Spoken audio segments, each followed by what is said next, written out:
a sacrifice seduced for the altar of your vanity.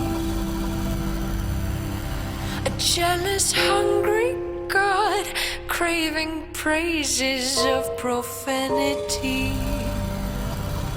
With bedroom dark and dine, and a deep mouth stained with wine, it drinks its fill. It was your mothers, not your brothers, that agreed to feed you poison.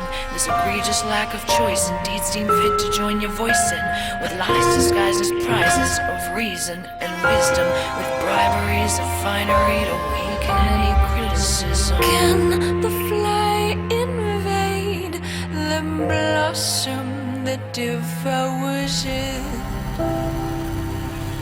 A mouth that lies in wait for a gift of life to shower it. Alright, welcome back.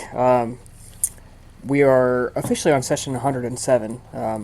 Last game, because it was right after the holidays and everything going on, we did a little side session.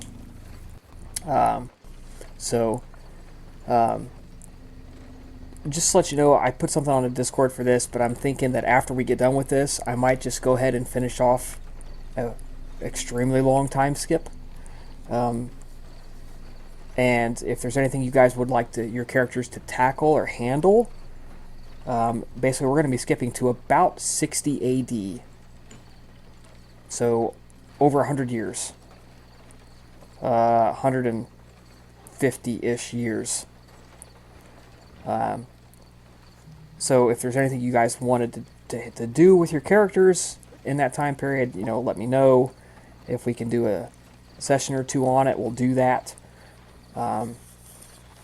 We are going to have to do a party in Pompeii, so that's definitely going to be one thing that happens.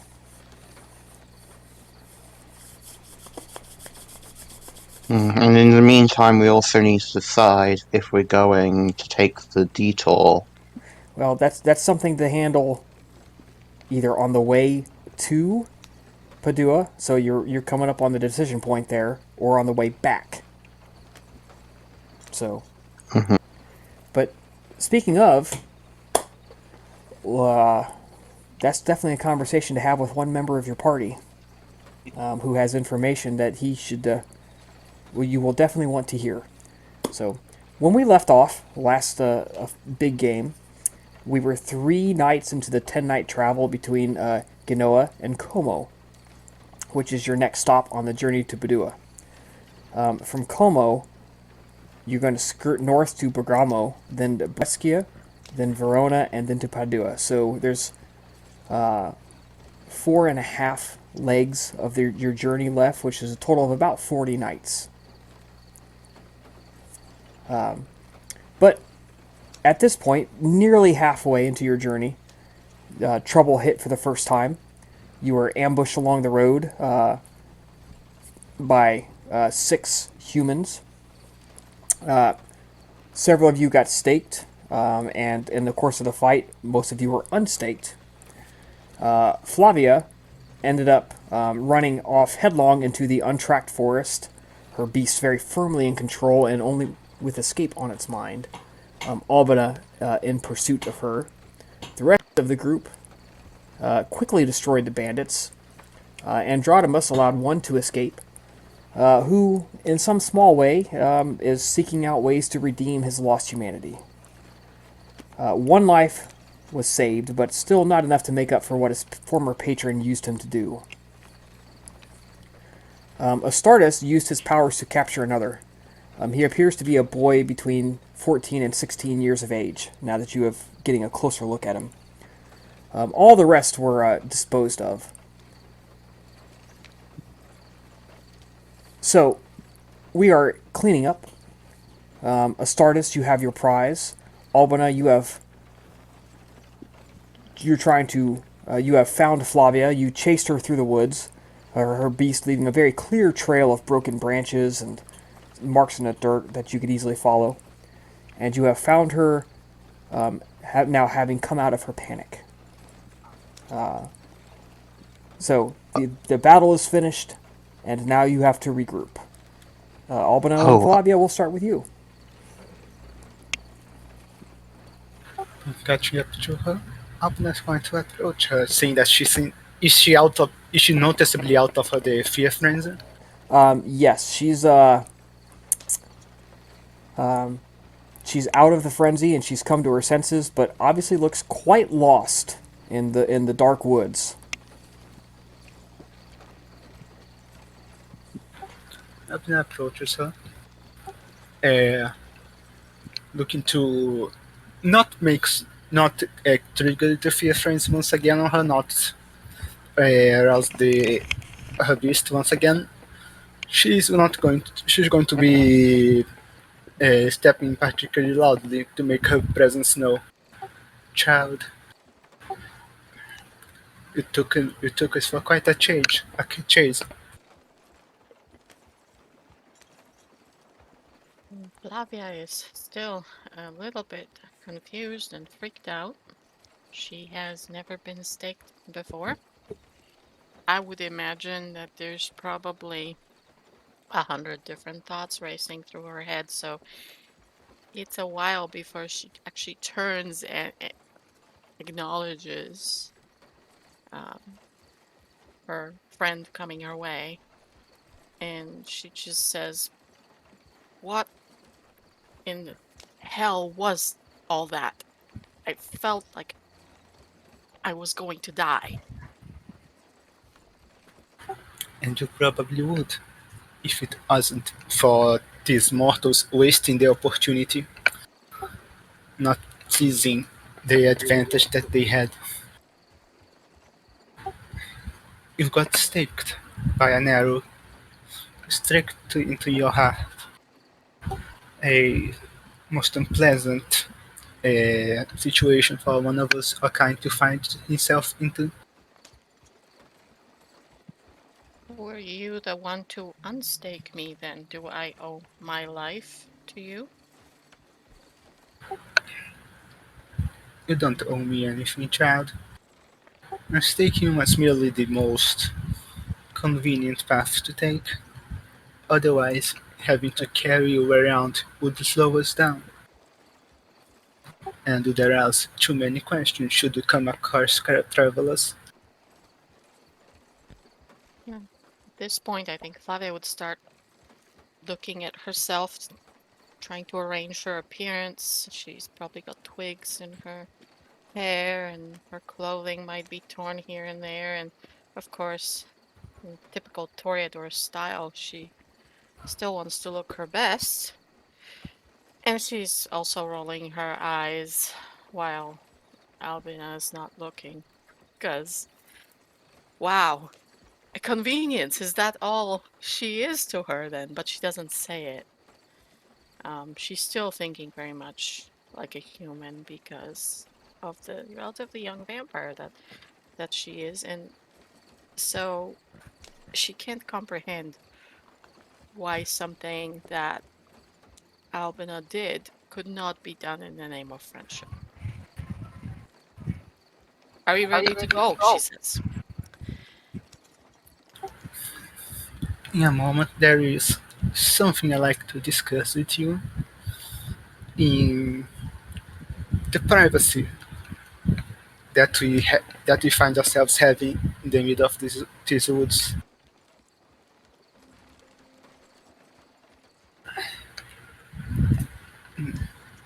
Lady Helena has made a request of us, requested for us to present ourselves to her and to bring some of the finest art that Rome has to offer. Truth is, I neither follow nor particularly care much for such matters. Therefore, I find myself at a loss on what to bring to her. I understand you are more in tune with my desire, yes? That you might be even able to provide some art of your own. Well, my own art pretty much relies on things that I write down. I am not a painter or a sculptor. I can dance. I don't think that Lady Helena might care for that sort of thing. I've never met her. She enjoys all kinds of entertainment and forms of expression. I'm sure that she's going to appreciate any show that you can put so long as it meets her standards. Well, that's the real clue, isn't it? Her standards. Okay, well, I'll do the best I can. She nods, starts turning away before she glances backwards. And thank you. Absolutely. Flavia follows her friend. All right, Flavia, you notice that as Albina walks, she is incredibly confident out here in the dark. It is extremely dark. No torchlight, only the starlight and what little moonlight penetrates the tree leaves, which is very little. And yet, Albina steps with surety.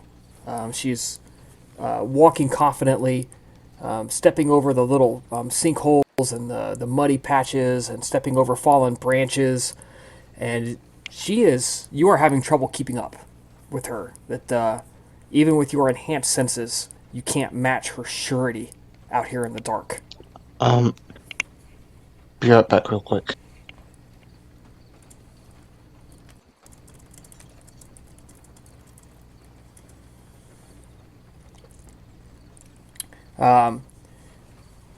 But you do eventually follow the trail of broken branches and muddy footprints, and you make your way back to the road. Up in the note says Flavia falling behind. She's going to wait for a moment, let her catch up, perhaps tell her to put her hand on her shoulder so that she can better guide her through the darkness. Well, Flavia definitely appreciates that because as a city girl and having only ran wild in the wooded areas that she knew intimately, this is quite a scary place for her, even in the dark. So she says, "Thank you. I'm sorry that I am slow. How So, how is it that you are able to move so perfectly through a place you may have never walked through?" I have the darkness that you see around you is but a pale shadow of the darkness of the abyss, which I contemplate every night.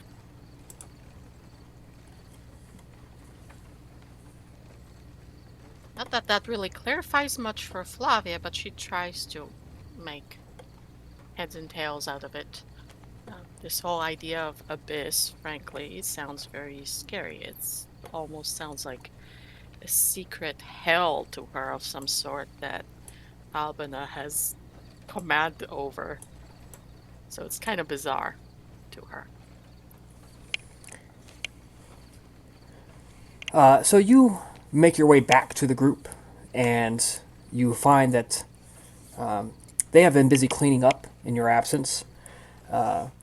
The Gaius, who has been traveling with you, takes one look at you, Flavia, and looks at the wound in your chest, which you have not yet healed, and pulls you aside. Says, "My young fledgling, I believe a lesson is in order here. Unfortunately, it will not be a nice one, through no fault of our own. I don't know what your sire ever did to you regarding teaching you the capabilities of your new existence, but such a paltry wound," and he points to your chest, "should be easy for you to close up. I need you to focus on making yourself whole, and to visualize it. Eventually, this will become second nature. But I need you to do that for me, and you will feel a weakening. You will get hungry, at which we are going to rectify shortly. But I need you to do that for me now." Okay. Flavia nods, doesn't say anything. She's clearly embarrassed of the fact that her sire has never bothered to teach her how to defend herself and, in this case, if wounded, how to fix herself back up. So she just does as she's told and she tries to focus intensely on making herself whole and better. Good. Now, so mechanically you spend blood points equal to 1 blood for each level of damage you need to heal. That's not aggravated. And he says, now for the more unpleasant part. And he takes you to the pile of corpses, and you can smell the blood and the bodily fluids and the wounds, various organs and stuff beginning to spill out of the wounds. And he says, you will not like this. It is not the best. But amongst these bodies, there should be enough for you to for you to feast and replenish the vitae within your body, to replenish that which you have had to spend healing. Yeah, so with this look of utter disgust in her eyes, she walks over to the pile of bodies and tries to sort of turn some of them over to see if one's like been killed recently so that she can drink from the freshest corpse. Because the whole Yeah. idea is just repulsive to her. They are But about the same age. They're all just 20 minutes or so ago killed, but okay. their bodies are cooling, and there's something about the blood that it tastes best. It tastes awesome, better when it's fresh, hot, pumping from the vein. This is cold. It's like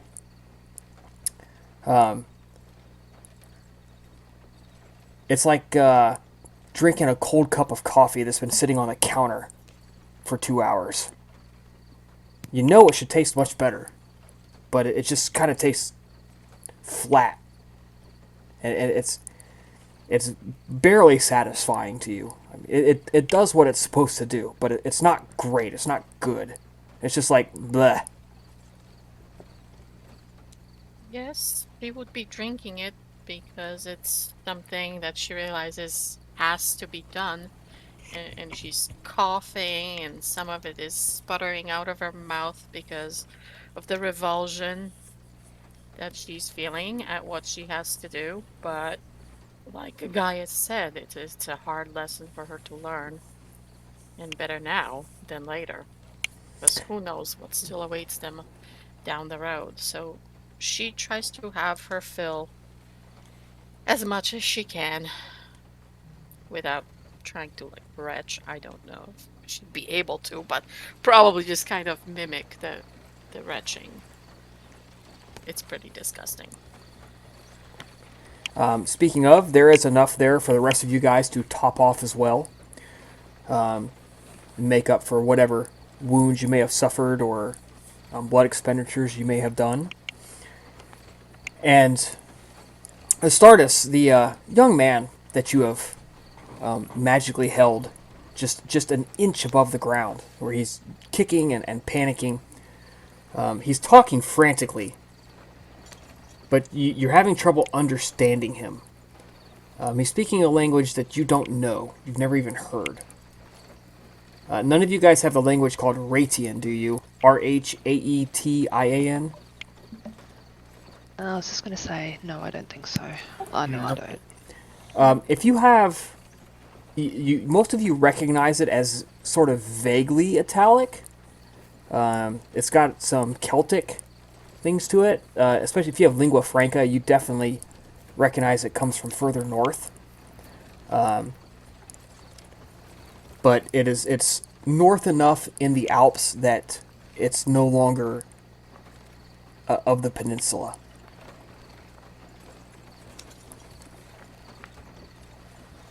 And he's talking frantically in this language, which none of you guys recognize. It's linguistically, tonally somewhat familiar, but none of you actually know what he's saying. You just know that he's frantically spouting something and he's scared out of his mind. Is he still hovering above the ground at this moment? You are holding him mystically above the ground with one outstretched finger just holding him up. So I ask around, what are we going to do with this one? It seems that none of us can really understand what he's speaking. And he has seen our nature. Why not Yeah, lithium? well,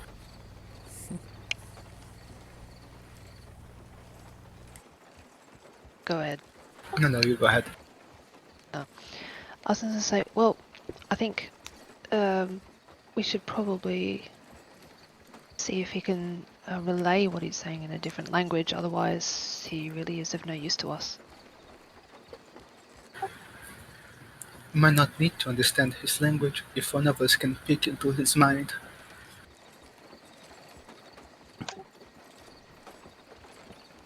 Well, actually I do not yet have that ability, but do we have the rest of us? oh.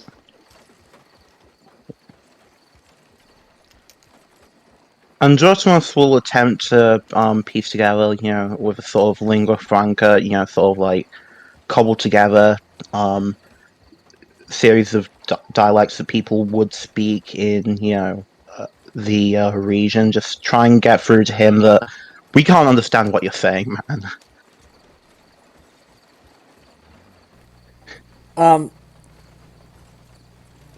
Yeah, he does not speak your languages. He's literally, you can tell from his body language that he just wants to leave. He's just gonna run away. He has that is yeah. something you absolutely can tell. He has no intention of attacking anybody. He just wants to run away. He wants to live. Noting that even on the basic level he's not really able to get through, Androtimus will just look over and say,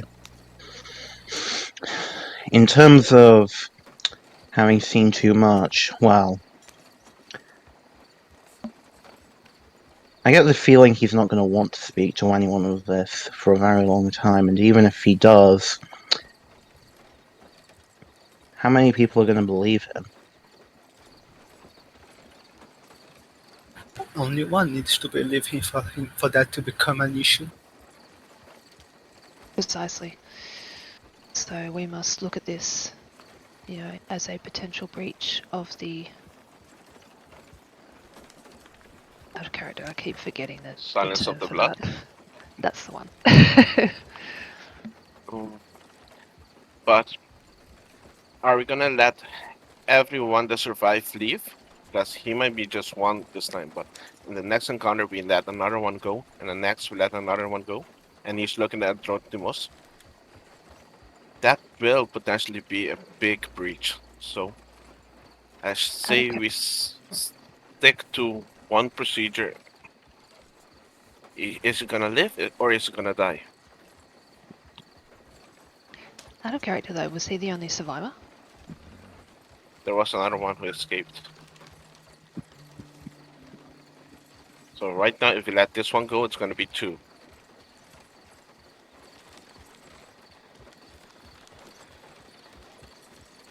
All the better we silence this one then, to halve the risk, at the very least. Can we not just take him with us? Out of character. Does the starters know that you guys are planning to go to see the Salasi?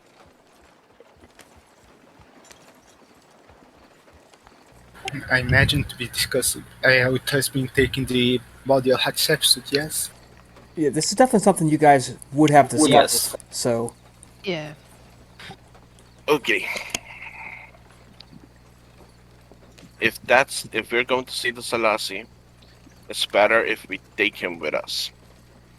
None of you have spoken or went to her before, right? No.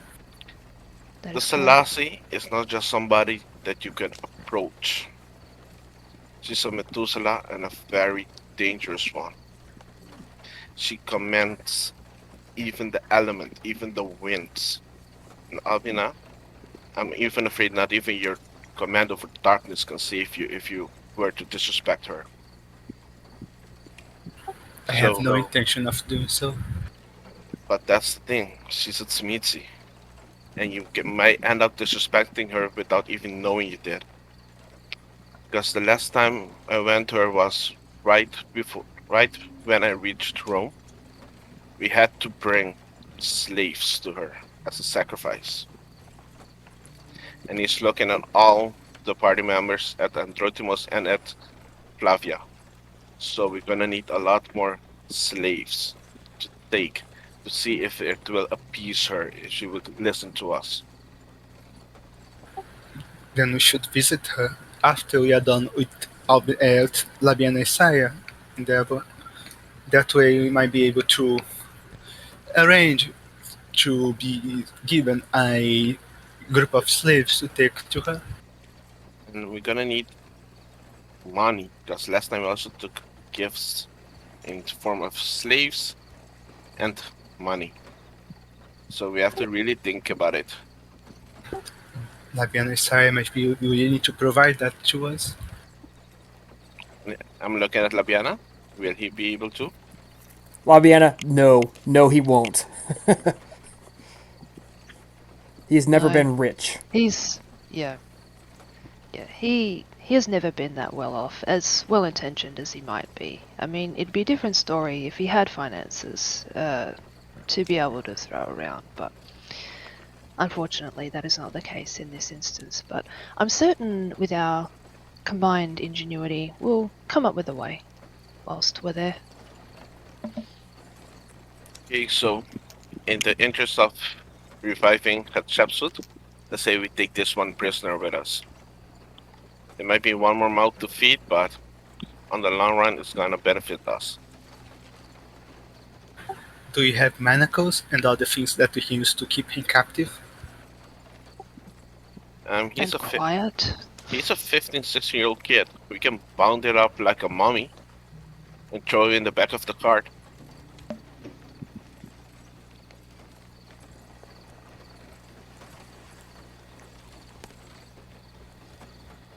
If that'll be good enough, then I for one agree.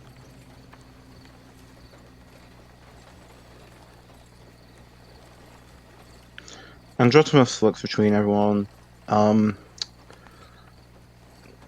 Isn't able to suppress a slight sigh.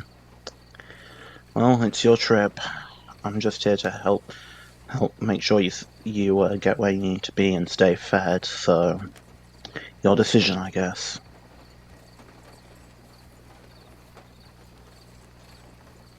I look at Flavia. And you? What is your opinion?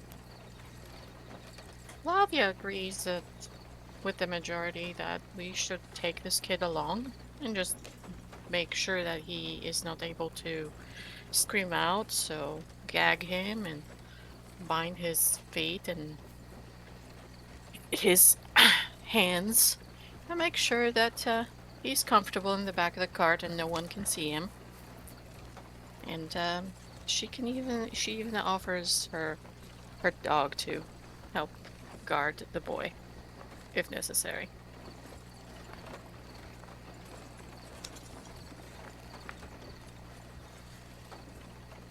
Do you know what his future will be if we do this right?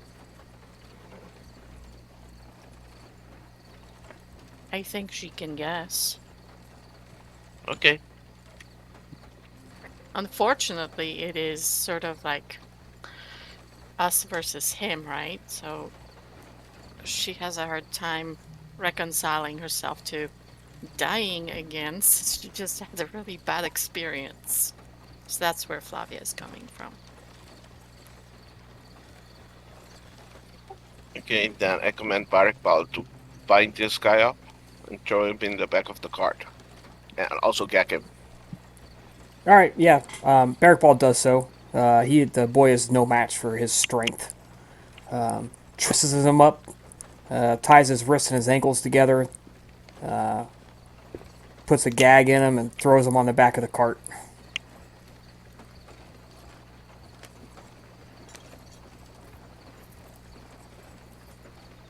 On the interesting side, if you guys go through their, I assume you go through their meager possessions. They have obviously homemade bows. You can still see the knobby wood and even feel a little bit of the sap where they've cut it from the trees. The bowstrings are fresh deer gut.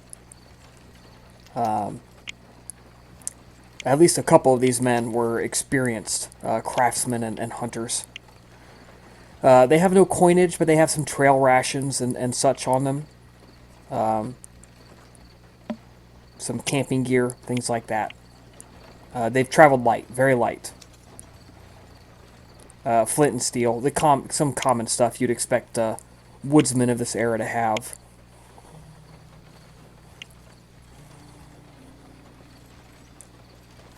And now that you are finished going through them, you're back on your way. Guys, as you travel, Gaius talks, she says, so, how much coin did you bring with you? How much can you spare? That's a very good question.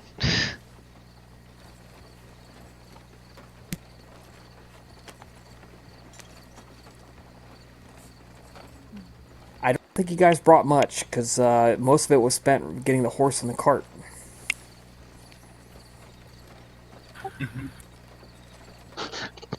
Don't look at me, I have resources 0. Hey, I've only got 1 dot of resources myself. Able to I see. provide much. So you have never brought the equivalent of 2 dots? I have resources 3 actually. But it says at resources 3 I can maintain 1 dot quality of existence whenever you are without difficulty for as long as I choose. Yep. All right, so Asardus, you have a decent amount of silver, 10, 15 denarii on you, which is enough to maintain basic shelter for essentially an indefinite period of time, at least a year. Assuming you're not incredibly generous and frivolous with your spending. Albina, I believe most of your money was spent renting the horse and the cart. So, at least you're easily accessible, your liquid money. Yes. Alright. So, Flavia, how much did you bring? You don't have much money, do you? I don't think. Out of character, I can't really remember because it was a couple weeks back, but I thought that some of her money might have gone to procuring other supplies for the journey. If I recall correctly. I might be off on that, though. Well, I mean, the answer, you didn't bring a lot. That's more what I'm getting at. You didn't bring a bunch of gold with you. No. No.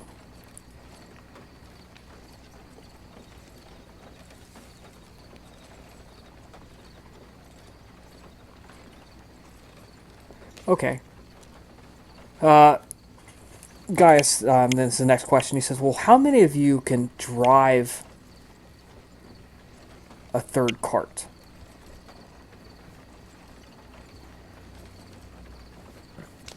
Oh, Labiena has ride too. Labiena, That's any you help. experience controlling ox and donkeys and horses? I have some experience, yes. I believe it Pleasant would be surprise. enough. Well, at the insistence of my sire, I've brought some extra cash with us. Some gems and a few things. I could procure us the wagon and cart, but I cannot procure wagon, cart, slaves, and tribute.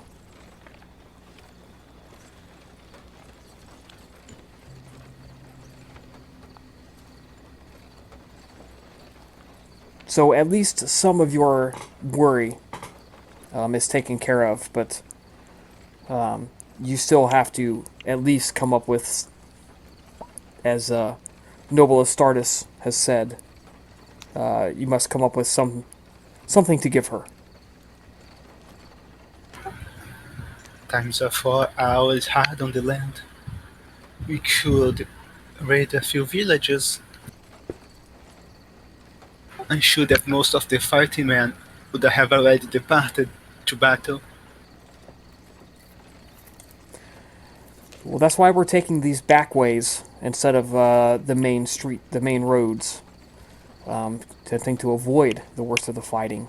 Well, unfortunately, this also puts us on a route to avoid the most major cities. We are passing, if you haven't noticed, we pass within 1 to 2 nights of travel away from them.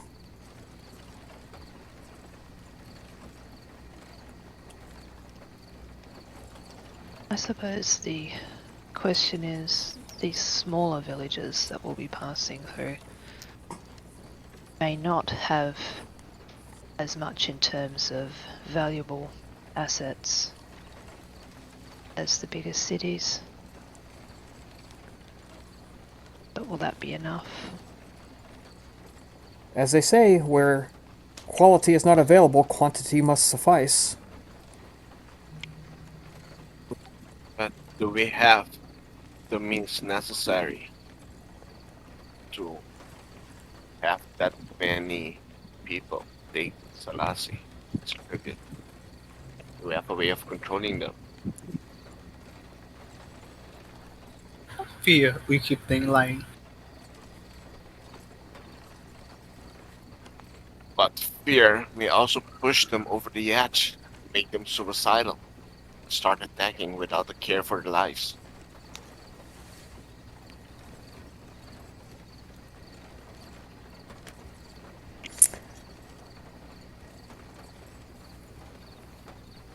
I think we'll be able to obtain a prison wagon. A slave cart of some kind. I don't see that being an issue.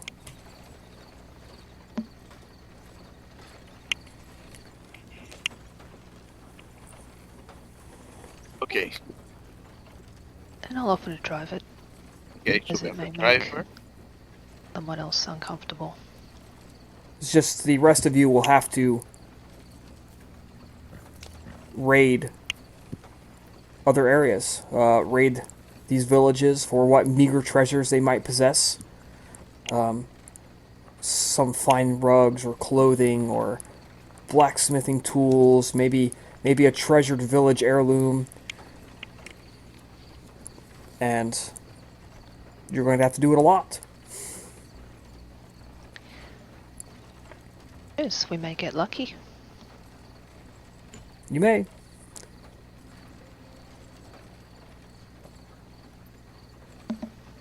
Resources could be spent on making sure staff health. You just broke up really badly right there. Can you hear me? Barely. Barely. Okay, is Ah, it there better it now? is. Yep, much better. There we go. Okay, so my resources are gonna be spent at maintaining this level of existence for at least for a while, because it's gonna take a long while before we can get all of that together. So we cannot count on my resources for that. Well, at the moment, you're not spending any money No.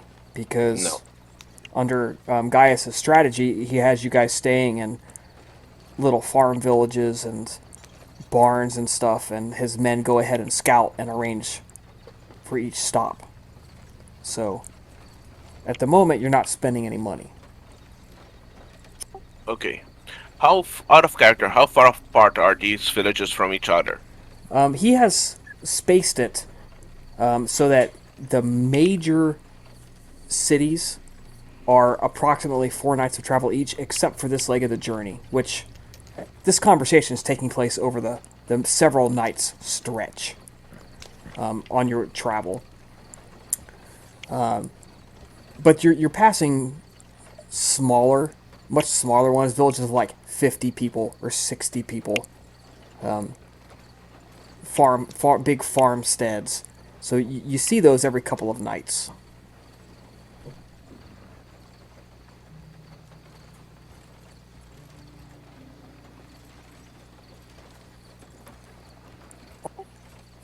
So we can hit one village and hit the second one safely without news of the attack on the first village reaching the second village, right? Oh yes. Okay. Now this is a time of civil war. Attacks on villages, raids for supplies and equipment. They're to be expected. I mean, you're traveling into war territory too, so you have to be aware that some of the stuff you find is already going to be picked over. Question. How big is Padua? Pretty good sized. Even if we fail to find anything that is outright valuable, we might find enough raw materials to sell in the city when we get there. That is a good point. Yes. Yeah. If you're determined to raise your money through such a way, I could suggest, are you not going to be dealing with some sort of strife in Padua as well? Would that not provide cover to potentially raid a couple singular more wealthy targets? Means that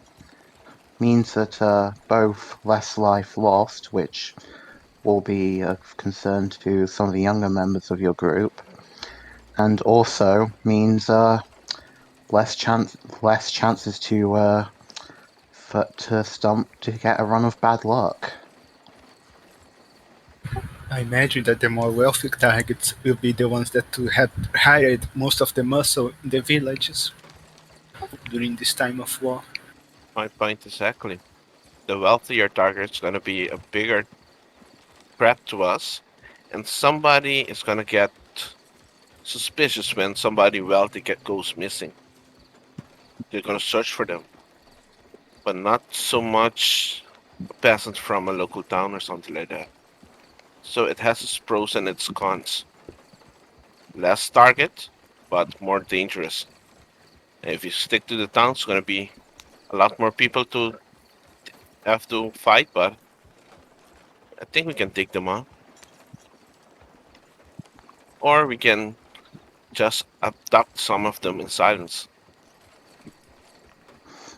Here's a question. Are we going to be passing back through these same villages on the way back?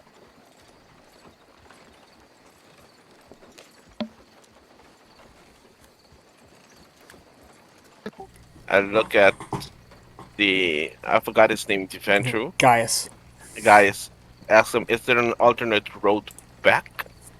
The alternate road back takes us through the main conflict. Like, So, That's the other risk. yeah, but what if we sneak into town, just abduct each night when we're passing through one or two people, and leave quietly without disturbing anybody? I can create a zone of silence, and I believe Almina's power can potentially cover our tracks. Between her and I, we might be able to sneak in, get one or two people, come back out, and continue on our way. You say not disturbing anyone, but that's the thing. When you're dealing with small towns, while each individual has less perhaps overall importance, as some would define it, relatively speaking, people pay much more close attention to each other. People are Here's a. going. Oh, here you go. There's actually a good chance that of the people of a random village will notice any particular person going missing than, say, the people of a city noticing one middlingly successful person going missing in all the throngs and hordes. and to perhaps help us in that respect. May even be able to provide a way to put them to sleep first, to lessen the arousal of any suspicion.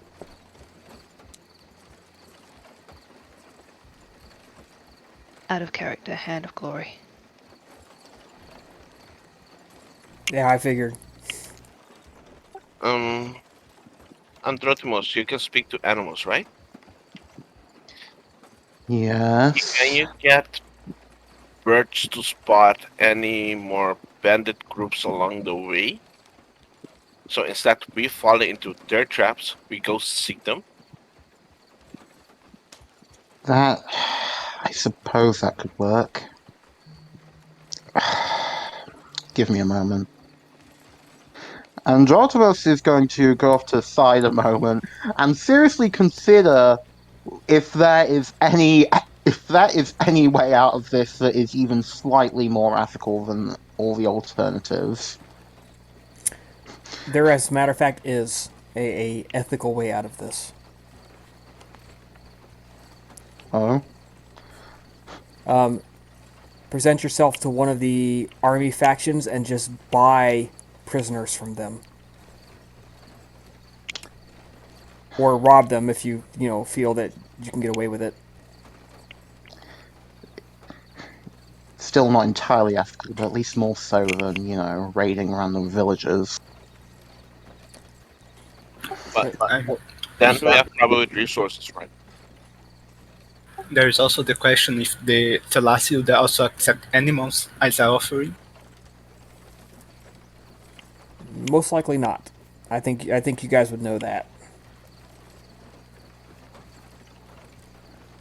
So yeah, if you can focus less on obtaining bodies and more on obtaining goods, you might be able to just buy prisoners from the soldiers. It obviously still isn't great for the prisoners, but well, at least it's not actively destroying anything and potentially alienating the people that we're going to be passing back through.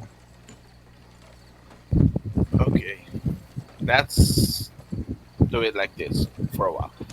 If you can find more bandit groups, we will assault them, capture most that we can alive, take all their gear, all their tools, if they have any, and when we reach the nearest big city, we're gonna sell them to a slave owner, see if we can get anything out of it, or sell the goods to see if we can buy more slaves.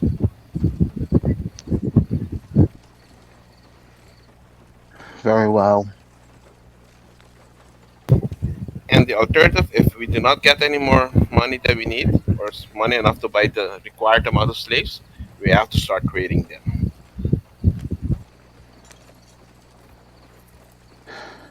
Let's leave it as a last resort. I will see what I can do. And yeah, Androgynous is going to call over Lightbird and every now and then just sort of get a lay of the land, see if any groups hiding in wait, etc., as suggested. Okay.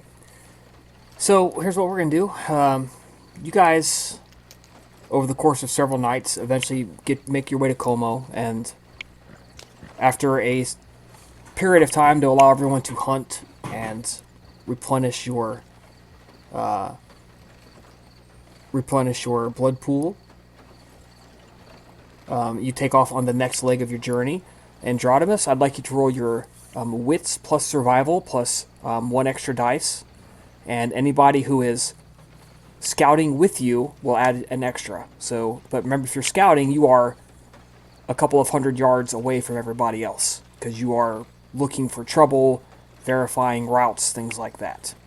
So you're not riding nice and comfy on the cart. I'm guessing we would have been able to procure the prisoner cart in Como.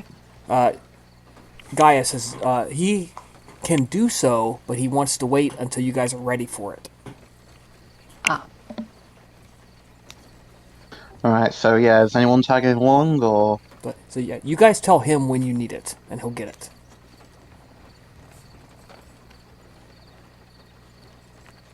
Alpna can go along, I think. Let me see if she actually has survival. Yeah, you do need survival to help.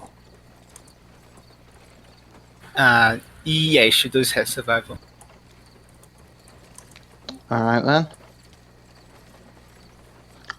Spending a willpower because, as gruesome as this is, in the very high level sense, this is saving more lives than it will lose, probably. If Albina is with Atrotimos, I will go with Flavia. What? Fucking what? Uh-oh. Would that also during those nights to recover willpower? Yeah, your willpower pools and everything are fully replenished. That is Well, That terrible. is Look at- terrible. At least it's not a botch. How could you let everyone down, Androdimus? My heart's not in this, that's why. You know, you've heard him trying to make this seem trying to explain this to himself, and he just knows, no, there's no way that this is coming out looking rosy. Atrotimos, focus. If not, we're gonna start raiding. I'm trying. So, once again, it is another night of travel. You are each down 1 point of blood from waking up fresh.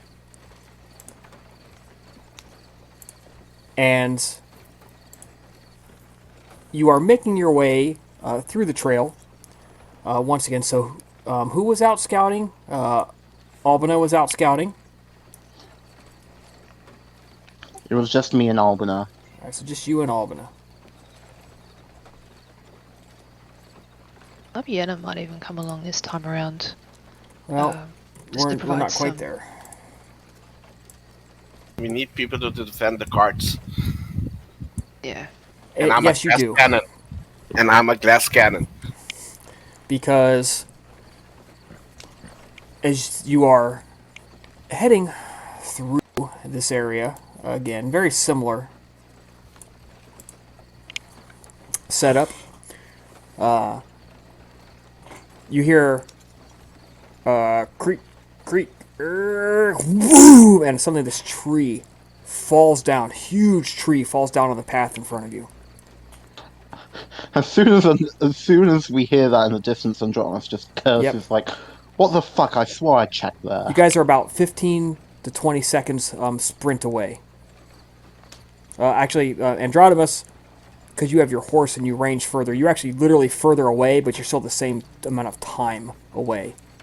So it's going to take you 15, 20 seconds to get back. And 15 men descend down the slope to come to you.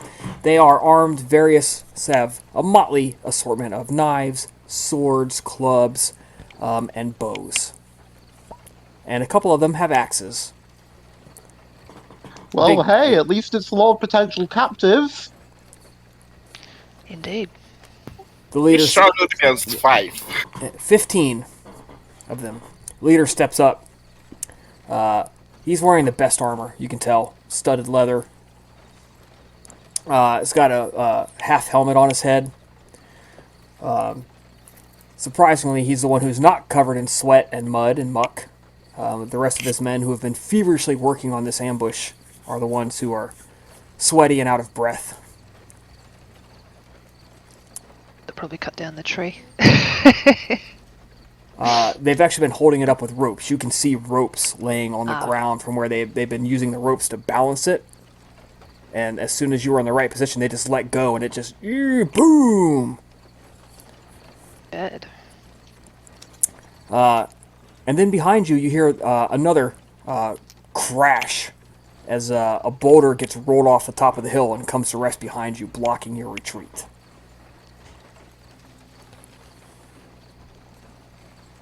And the leader steps up and he says, "Whoa, what do we have here?"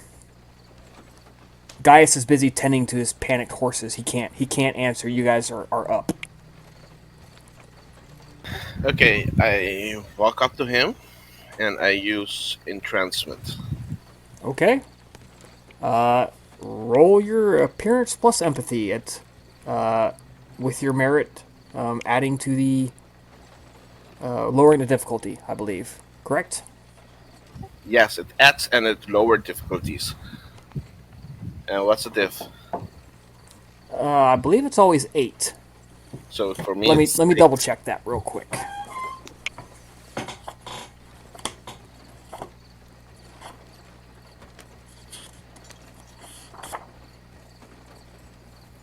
Equal to no, it is equal to the target's current willpower. So your difficulty is 4.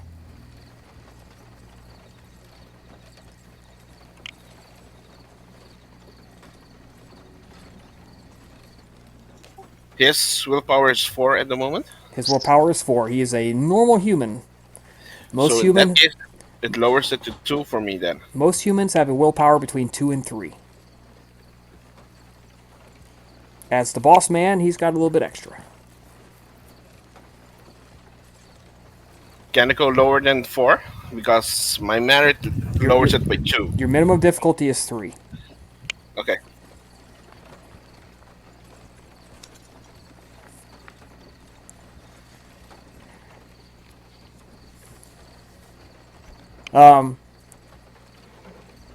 You give him the look. You know the one I'm talking about. And you see his eyes, his pupils get big and then come back down. His breathing quickens. You know you've got him, and you know it.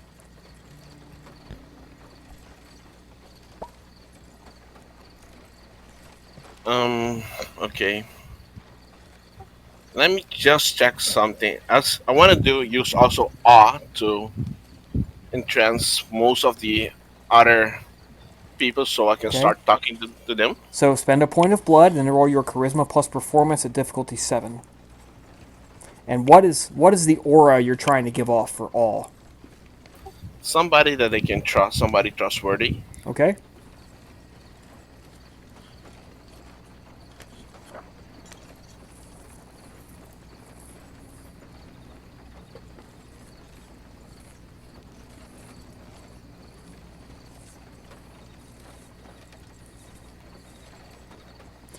All right, with 2 successes, you don't know how many successes you got in character, so you have successfully activated it.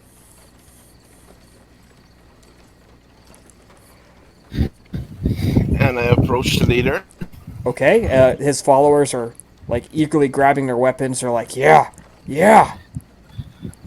And No, take it he's easy. just kind of standing there, like, okay. Take it easy, people. I'm a man of peace. We can talk this through, right? And I look at the leader. I believe we can come to an arrangement. All we're asking is 3 gold pieces for each cart. That's what we want. Are you willing to bargain? Well, of course, especially for you, my friend. I look around. I'm waiting for Albina and Androndamus to arrive, so I'm stalling, talking with him about the weather, see if we can bargain it down a little bit. Yeah, you hear the galloping of horses, and Andronimus comes screaming back to you. You can hear his horse getting closer and closer. Albina, being on foot, much quieter.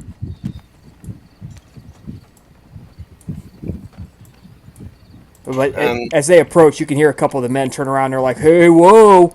And no, they're like, "Don't come any closer. Don't no, get any ideas." I tell them that they are with me. Um, I'm trying to figure out from the leader how tight his control is over this group. Roll a perception plus empathy, or no, perception plus leadership. Standard diff. Yeah, diff 6.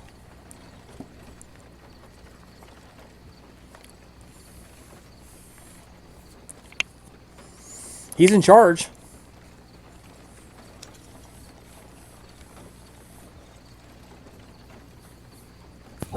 So when Albina reaches me, I look at guys and Albina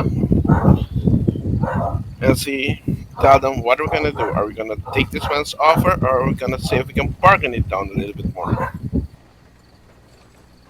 And I look at Labiana and the rest of the coterie, see what their opinion is. Well, I'm keeping the atmosphere pleasant.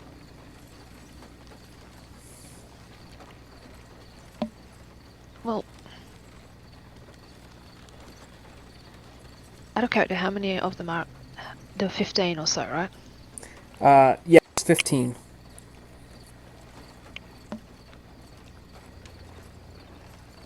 Now, obviously, knowing that we currently wouldn't have the ability to be able to capture them all, would be, well, at the very least, we need to bargain them down. We need every dime we can spare for ourselves. Or, out of character, if we're going the raiding route, we just found our raiding group. Question is, how much, if we are going to pay them out so we can continue on our way, how much are we willing, or how much are we able to spend? Okay, so if we can let them do the hard work, they can keep the money that they find in the towns. The valuables, we will take the tools and sell them and take the slaves. But that will be against our morality.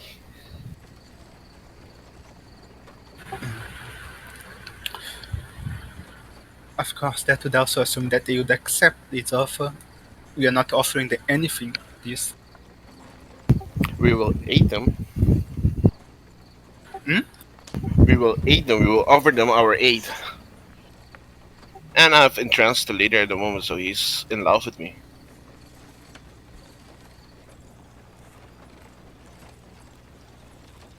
So, if we do ask them to help, well, if we're offering to help them, I think that would be enough for them to accept the offer. Perhaps we should also offer them some of the spoils. That's what I said. They can have all of the valuables that we get in the town. We will just take the tools, so they can keep whatever gold they find in the town, or a percentage if you guys like. Just thinking here. Here's a question. Out of character. Question. Are they blocked off from an escape route as well, or are they still able to escape if they wanted to? They're on foot. They can escape. But your wagons are trapped. We're gonna need your help to move the logs. And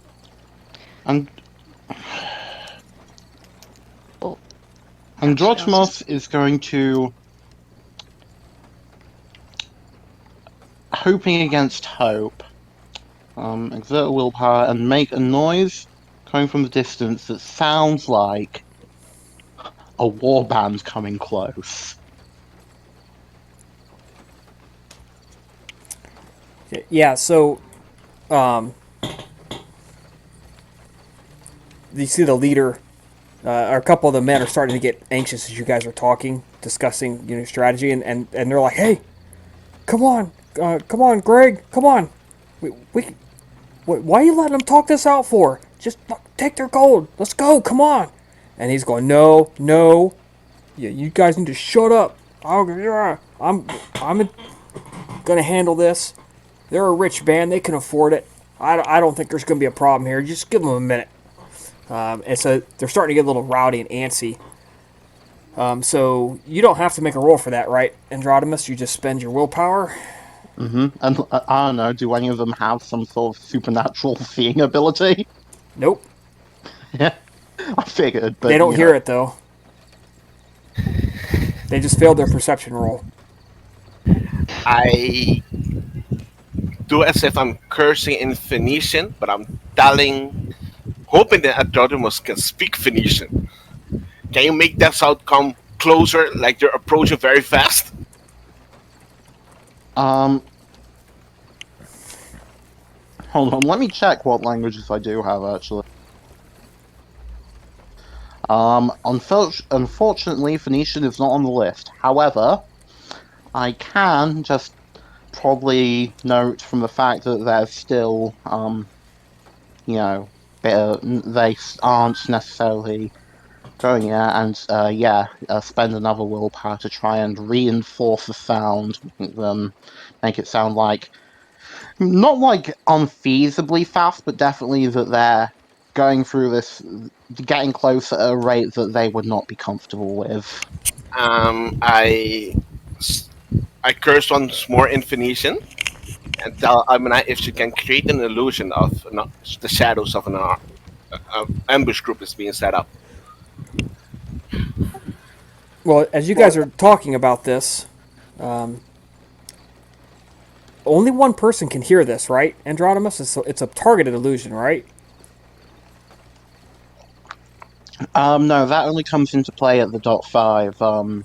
Okay, so it's a general everybody can hear this thing, Mhm. right? So yeah, eventually one of the bandits goes, "Did you guys hear that?" Starts looking around. Hey, sounds like marching feet. And the leader's like grabs one of the young kids and shakes him. And he's like, "I thought you said our trail was clear. We back trail. Get your ass out there and check it." And he like shoves him away. "Get your ass going!" And he points to somebody else. "You, go look quickly!" And they take off sprinting down the road. Am I able to make it to try to use Nightshade to create the illusion of a horse rider, like a scout, running away, perhaps going back to warn his people? I would like you to make a wits plus leadership roll.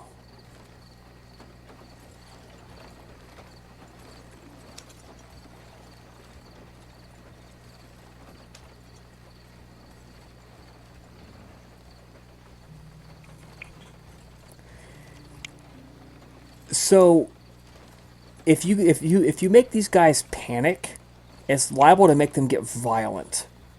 And if they think they've been seen, they have no reason to leave any of you alive. Am I able to catch the eye of the leader? Yeah, sure. I'm going to try to command him to use the dominate on him. Okay. Guide your people away from here.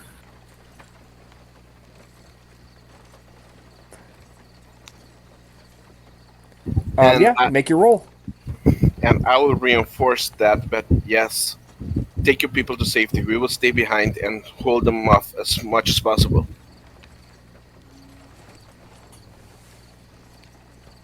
I think Okay. also if So a couple of he's like, the leader goes, "All right, we're getting out of here. Let's go. Pack it up and let's go." And a couple of the less intelligent members run out. Are any of you wearing jewelry? Anything that looks like expensive or valuable? No. I'm covered in a robe, a cloak. Fly, how about you? Nope, Nope. nothing on her. Just her tunic and golden hair. They can take it if they want. All right, so a couple of them run up and grab a couple sacks of supplies off your wagons, horse grain and things like that, and like chuck it up on their shoulders, just whatever they can easily grab. So you do lose a couple bags of supplies. You're gonna have to spend a little bit of your money to replenish, and they all take off. I was gonna say, would any of us have been in a position to be able to stop them? Okay, if you try to stop them and they're trying to leave, they may attack you. So this is a couple of copper, and you're done.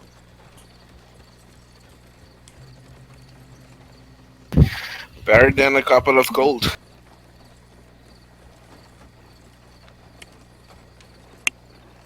So yeah, you're more than able to put up an argument with them as they come and grab some shit out of the back of your wagon. I mean, supplies are easy enough to get. Maybe we can just dissuade them from trying to grab more. Yeah, they just grab whatever they can easily get. They just reach around, grab, yank it out, and stick it on her shoulder and go. Because Labiena would just be like, "Hey, get out of here!" They just laugh off your protests. Ha! Yeah. Get fucked, bitch. And then they walk off.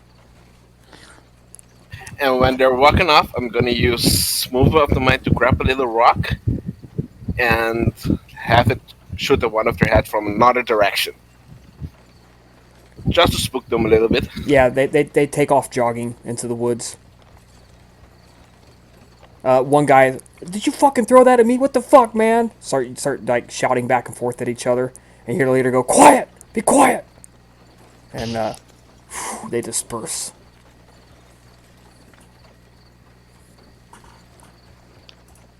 As they do so, Androtimus goes about clearing the path in front of the group.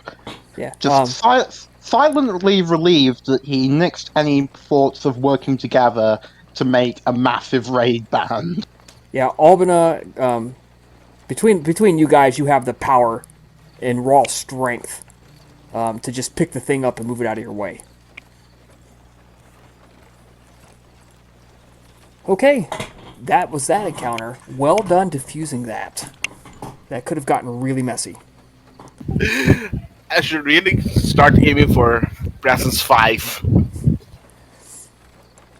Alright, you hit your next waypoint, and it's at this waypoint that he procures your slave wagons. You now have 3 wagons.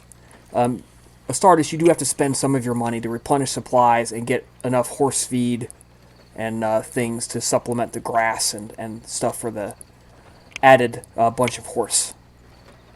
So you now have 3 wagons. But this wagon is explicitly has a cage on the back of it, made of strong wood.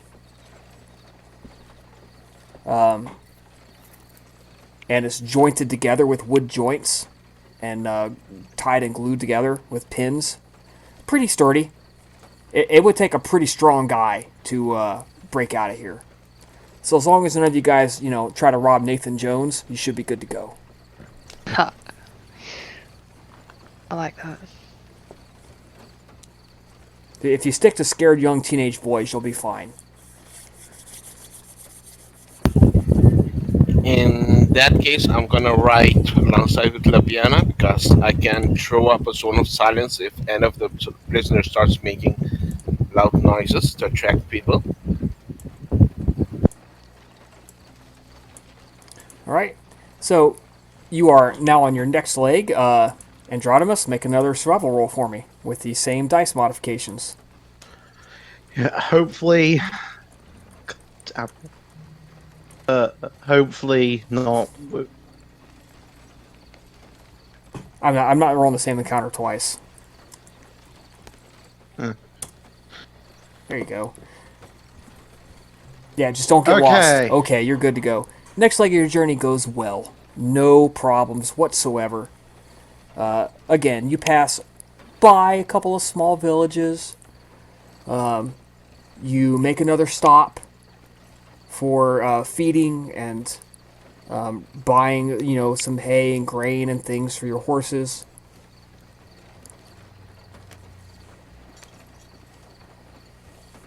Wait for the prisoner. Alright, so that is, you traveled from Bergamo to Brescia. Now you're on your way to Verona. Fair Verona. Haha, home of Juliet.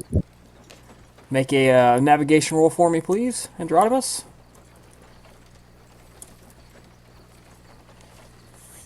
As long as you got lost. Oh, for fuck's sake. You can re-roll at diff 7. I will do so and spend a willpower.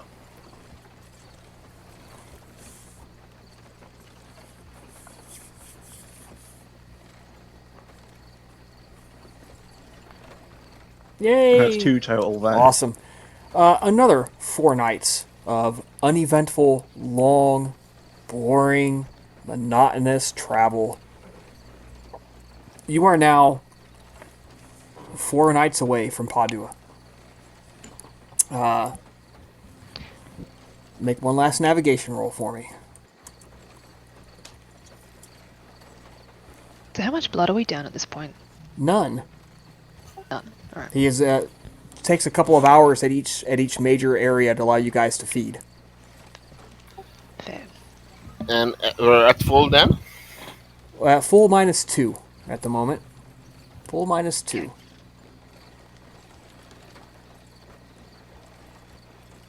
All right. Yeah, here's something. Instead of accepting mine, one of you guys roll a D100 for me. Or you can accept mine. Your choice. First person to speak up wins. Albina spoke up by rolling a dice. Alright, you guys have reached the outskirts of Padua. You are now 4 points of blood down. 4 down. Yep, 4 down. You are about 2 miles north of the city. Camped out in a wooded field.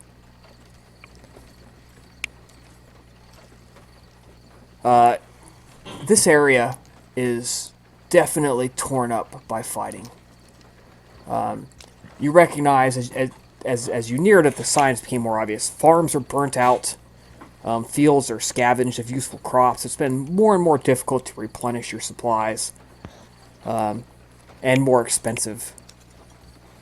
The ground is torn up by the passage of thousands of marching feet. But you've made it. You're now a few miles from the city. You know that the graveyard is off to the west of the city, where Labiena's sire is staying. But that's pretty much the only information you have at the moment. Nobody has been able to give you any information about troop movements. I mean, obviously, those people who are still in the area are too scared. Like, they just want to do their farm and that's it. They don't want to fight. They don't want to get involved.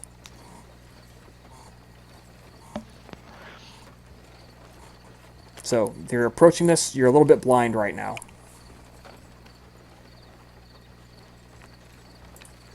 Well, I think our best bet might be just to go straight on in and see what my sire knows, if anything.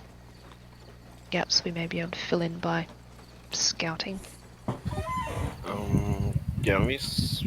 I look at Androdimus. Can you maybe send a bird in, scout the area to see if it's conflict over there right now or what? If it's safe for us to approach it? I will attempt to call a bird and do so. Okay. Go ahead and make your animalism rolls for me. Let me double check the difficulty there.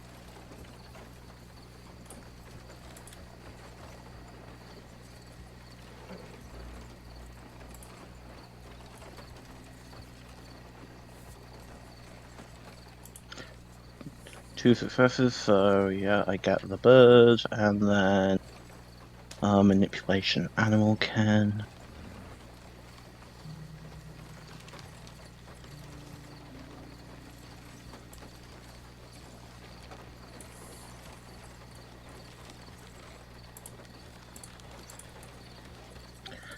Yep, 2 successes on getting it to scout round All right. and come back. What it tells you is that there is two very large groups of men, a large camp, one to the west and one to the northeast, and you guys are straight north. Or sorry, there's one to the east and one to the northeast, so they're kind of two separate areas right now.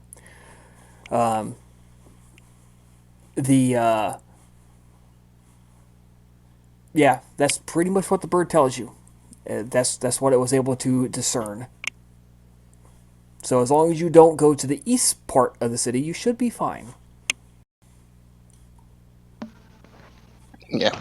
That there are groups camped out in the east and northeast.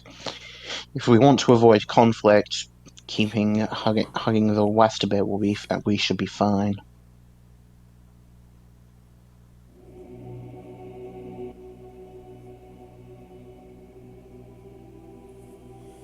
indeed. West it is then. Labiana, where is your sire located? In which part of the city?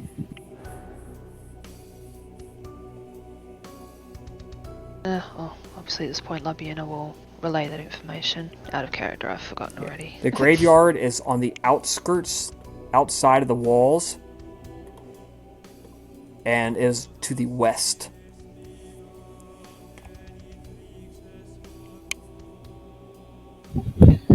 If you can recall, is there will it be a possibility for us to spend the day over there, or should we have to go inside the city to seek shelter?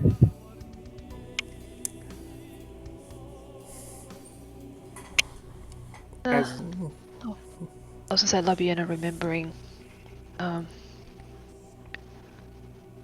what her sire was like.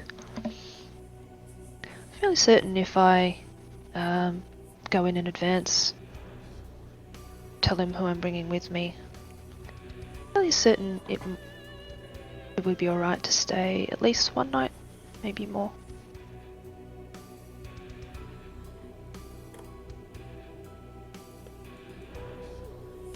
I look at the rest of the coterie. Is that a plan?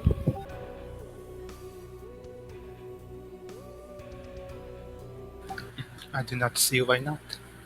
I'm curious to see what kind of place he might have for himself. Flavia just nods in agreement. She doesn't know what to expect, though. Taking it all with a grain of salt at this point.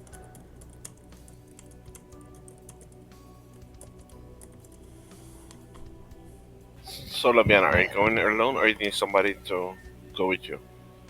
At least half of the way.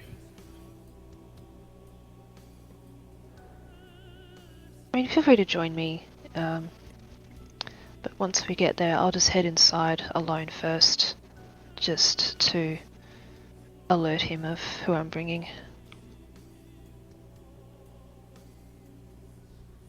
Okay, Once I've spoken to him. I will go with Labiana. Then,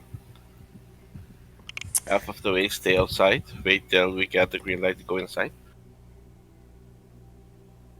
okay, well, so how do you guys want to approach?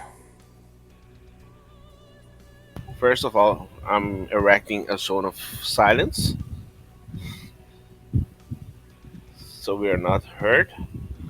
And I'm gonna leave the rest up to Labiana. I'm in her hands at this moment.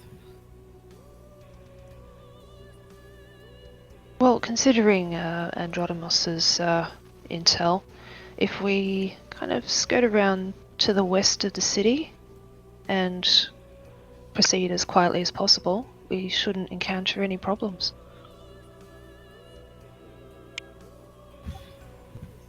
I put my hood up and I follow Labiana. Right? You guys head west, walk for a couple of miles. Eventually, you come within sight of the city walls. They are tall and thick, stone. The walls stretch out in front of you. You continue along the western edge, heading south and west. You do see a couple of small gates, but they have been locked shut. Looks like there's a significant guard presence in front of them.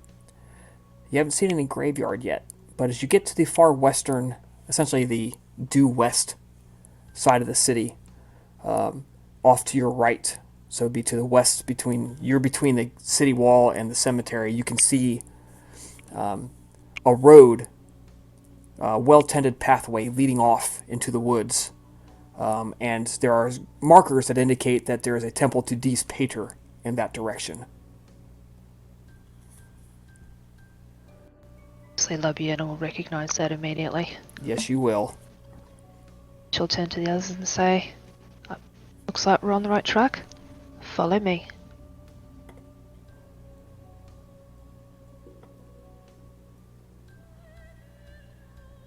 So she'll follow that path. Yep.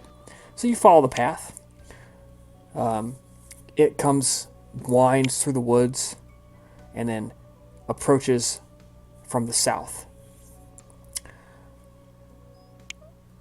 As you come up, you can hear noise. People.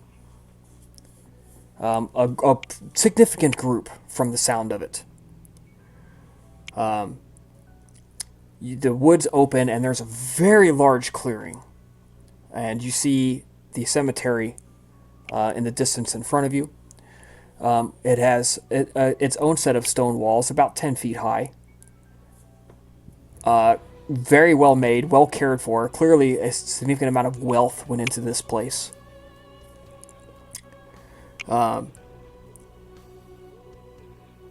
There is a group of approximately 30 individuals, from what you can see. It's between the tents and the campfires and stuff.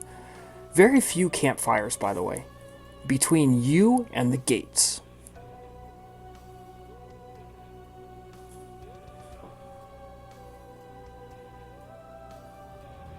Okay. Well, I was gonna say, Where are we exactly? You are down here, approximately, but you're a little bit further away than that shows. How do I ping the map? The graveyard is about what you see in front of you, as far as size. Because, and there's a group of people in front of the gates with tents, like they're camping out there. Is there any way? I would say it's more like they've laid siege to it. Okay. Is there a way for me? Are they surrounding the whole cemetery, or is there forest on the western and eastern side of the The cemetery? forest has been cut back. You're not going to climb a tree and hop over. We'll put it like that. I did not need a tree to hop over. What I'm thinking, my plan is to see if we can sneak more to the western side, and I'll lift Labiena over, and I'll lift myself over, and we can continue sneaking inside to where her sire is. Okay. What level of obfuscate are you using? Sadly, level 1. Okay. Well, I need you both to make a dexterity plus stealth roll. I will give you a bonus dice for this because you're not making any noise. So you sneak around the outside, through the outer edge of the woods, and you see there is a trodden path around the walls.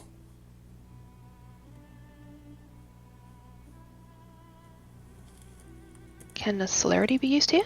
It adds to your dex, so Sure. yeah. Yeah, just try and get over as quickly as possible. Just use one dot though, I think. It's probably all I'll need. To modify that roll.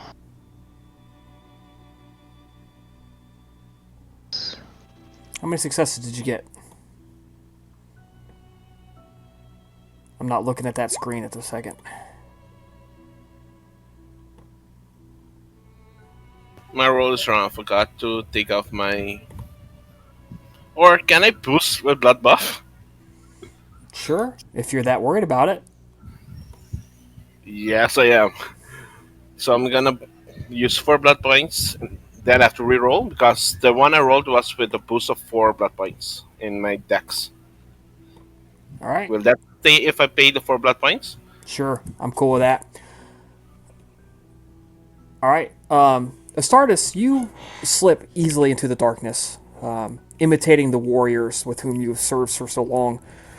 Labiena, though, stealth is not exactly your most amazing skill. Not yet, anyway. She's working on it. You trip and stumble a little bit on one of the branches, and you hear this, "Hey! Hey, you!" And you look up, and there are 3 people that see you, and they're about 20 feet from you right now.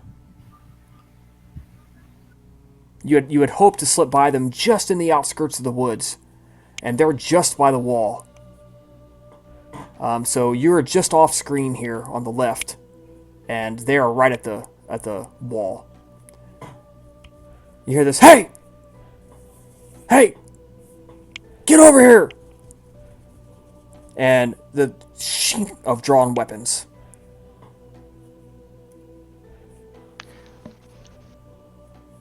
And Labiena would have crouched and tried to blend into the shadows had she had a chance prior to making that noise. Yeah, they got 3 successes. So they didn't see Astartes, but they saw you. But we were creating a zone of silence around us. Yeah, I know. But they saw Labiena. They got 3 successes. They didn't hear you. They but saw her. They saw Yeah. her.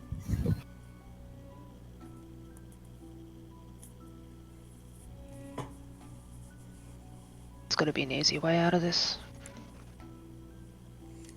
How far are they from us? 20 feet. Help! Hold on. Let me check something.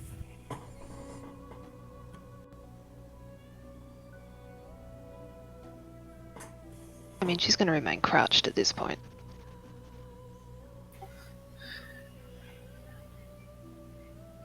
And 20 feet is how many in metrics for our rebel scum? 3.2 meters. Or, no, 6.2 meters. Sorry. Okay, they're screwed then.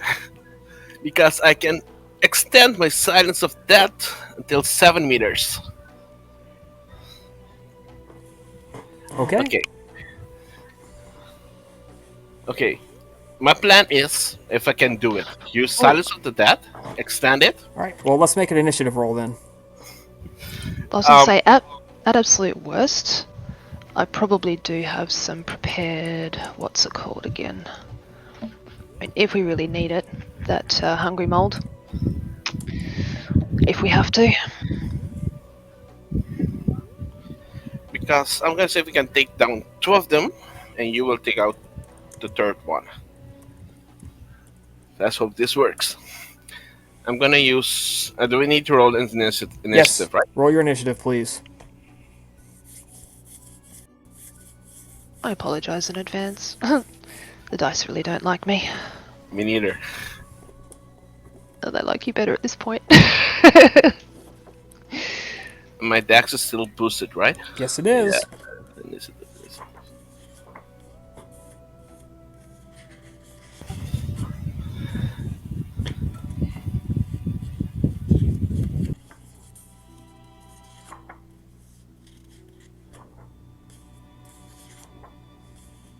I think it wouldn't come to this.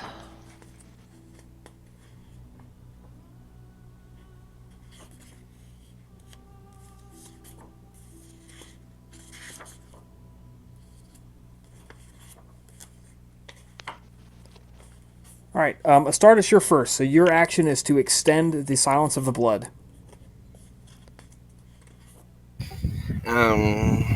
Yes, to cover all of us. And can I? That's the only thing I can do right now at the moment, right? Yeah, that's I believe is an action to do that. You can move if you want.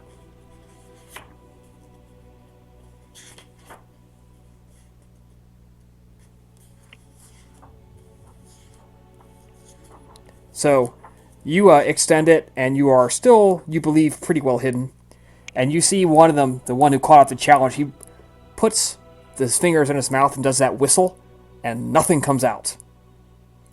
And he's like, and he makes a signal, and they begin to run at Labiena.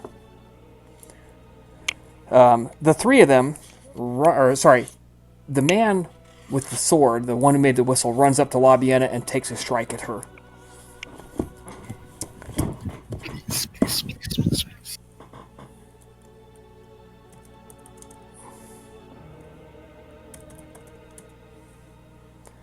For 1, 2, 3, 4 successes, Labiena. Are you going to dodge or take it? Or you try to use your action to, like, intercept it? Well, thing is, if she is going to intercept, by the time it took them to get there, she would have been sort of putting her hand into her bag to grab one of those vials of hungry mold. Okay, so In they're prep- gonna hit you, and then you're gonna splash them with the mold. Then, Pretty much. all right, sounds like a plan. So, this man hits you. Sword comes whistling down. 1, 2, 3, 4, 5, 6, 7, 8. For a shit damage roll of 2, so 2 lethal for me. As we'll have a go at that. At worst, I'm only That's taking 2 1, 2, damage. 3, 4, yeah. Which is your stamina plus fortitude. Yep. Which I think is this one, plus my cloak. Or does my cloak play here? Does it count as heavy armor? Level 1 armor. I believe we have, because it's heavy material. Okay, yes, then sure. Because you've got it drawn tight around you. Yeah. Right. By the way, if you guys didn't know this, in the book there are certain clothes that add to your stealth rating. What page? You'd have to look it up in systems, I think.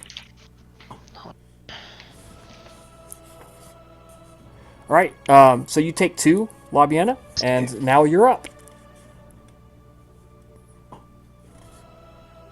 Alright, yeah, so she's just gonna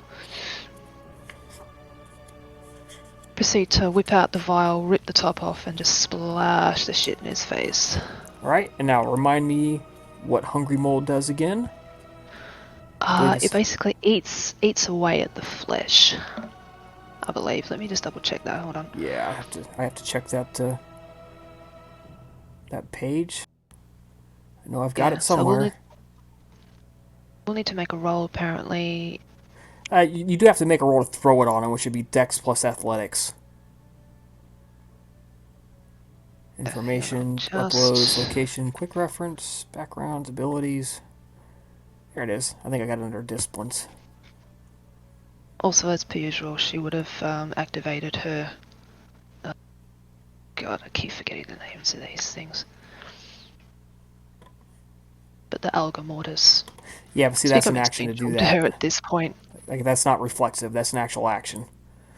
But if you want to say you had it activated beforehand, I'm okay with that. We'll just retroactively say you've already got it going. Alright, so, yeah, I'm going to have to look it up online. Woohoo. Well, I have the thing here. Yes, please, read it out to me. I'll have to go back this way. Actually, which book did I find that in? Hold up. Player's Guide to High Clans, I've got that here.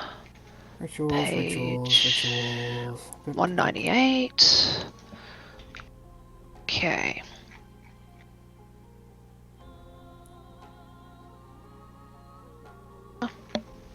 Okay, so for every success on the casting roll, that's to make it blah blah blah blah. It greedily devours. It basically becomes a deadly flesh-eating fungus, greedily devouring living or unliving flesh on contact, leaving patches of naked bone. Okay, and each batch of mold lasts 1 full month. Anyone splashed suffers dice of aggravated damage equal to the total cups that made contact with the flesh. Okay, this mold is way older than a month. Is this the same mold that from your trip to Capua, or did you make a fresh batch? She would have made a fresh batch. Okay. So make a Dex and Athletics roll. Okay. You want to hit him. This is going to be difficulty 8 because you want to hit him in the head. Otherwise, it's all over his clothing. Yeah, that's fair. That's right.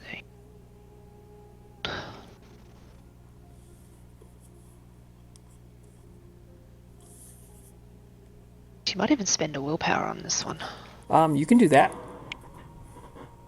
You had a mental moment when you see him rushing up to prepare yourself, and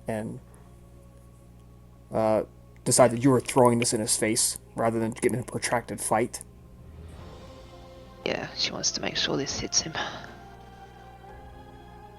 Out of character, what are the other weapons that the other two are carrying? Swords. All right, with 2 successes, the mold hits him. The clay container shatters on his face, and he staggers backwards. Ah! Ah! But of course, it's more of a, and no sound at all comes out because of, and in a soundless scream, he begins clawing at his face, drops the sword, begins clawing at his head, and the mold that gets on his war gloves begins to instantly eat away at his gloves, and you can see that his flesh is so quickly disintegrating to the touch of this virulent mold. It actually comes away in a string as he tries to claw it off his face. The other two close in on Labiena, and at this moment, Labiena, you realize these aren't people, they're walking corpses.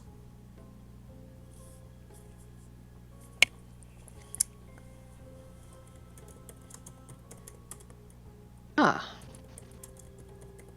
So, And they both hit you with their swords. Fortunately, they ain't strong, they're just walking corpses. Do I see them? Do I recognize that they are corpses? They're right up in her face. From your angle, it looks like they're people. They're pretty fresh. Very fresh. That's why it's tough to tell from a distance or in a bad angle in the dark. But being up and close and personal, Labiena can see the wounds. She can see the wounds in their neck and the thrusts through the chest plate armor that killed these people. They are very freshly risen. Within a week, maybe, have been risen from the grave. 1, 2, 3, 4. should know 5, who created them. 6.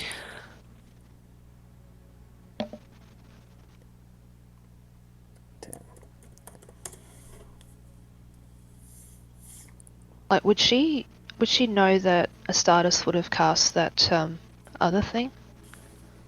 Yo, you know that he did that silence thing. That's as soon as they tried to scream or whatever, nothing came out. You know what happened. So you gotta soak 1, 2, 3, 4 more lethal damage. Not bad on 10 dice.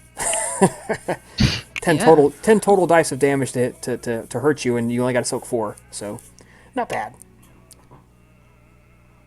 Right, let me just roll that. All right, and at that, we're back to the top of the round, Androdimus, as she's soaking that.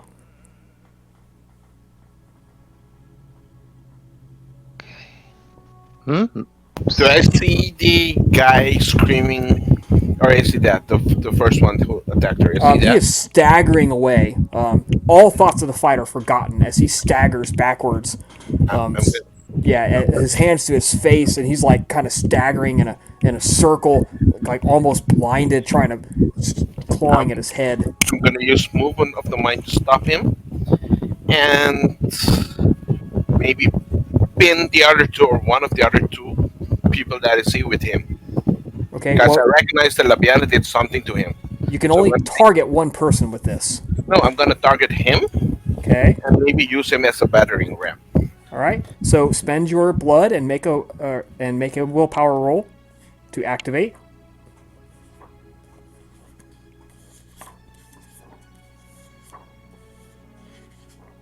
At this point, are we out of range of everyone else besides these 3? You're out So of to speak. visual sight of the main encampment. Yes. Okay. Because I wonder, instantly recognizing the 2 right in front of her, whether it'd be worth her getting up to see if her sire's within visual range at this point, so that he knows that it's her. Your sire is presumably behind the walls. Okay. Given his discussion of these people are coming to kill me and I'm sending for help. Fair. That's a lot of successes, Astartes. Basically, max success.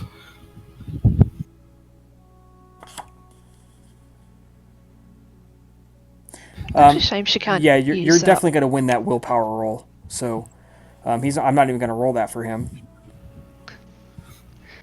So I take him, lift him up, and see if he can get whatever he has on his body on one of the other people Okay. and pin him to the ground with him. You cannot. Your action is to lift him up. That is what I'm gonna do Right? in the But next round, that's what you're doing. You're gonna attack with his friend. You're gonna make him whip him at his buddy. Yep. That guy is being eaten from the outside in, and it's the boss man's turn. He is about to die. His face is essentially fully melted off. His eyes are gone, and the mold is in his brain.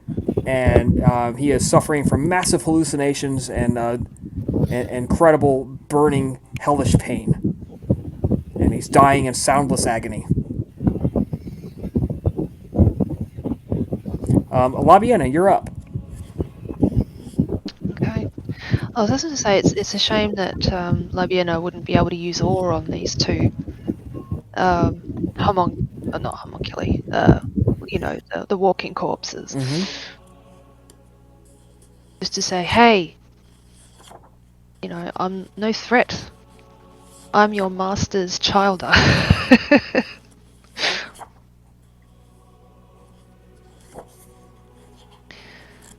But I'm just wondering if it might be worthwhile just to try and keep them at arm's length rather than trying to destroy them. Except she also knows that they'll probably try and keep attacking her until either her sire tells them to stop or she destroys them. Well, they're going to be attacking you, so... So I mean, it's probably for the best that she just grabs one and twists its head off. Right. Make a strength plus brawl roll for a grapple.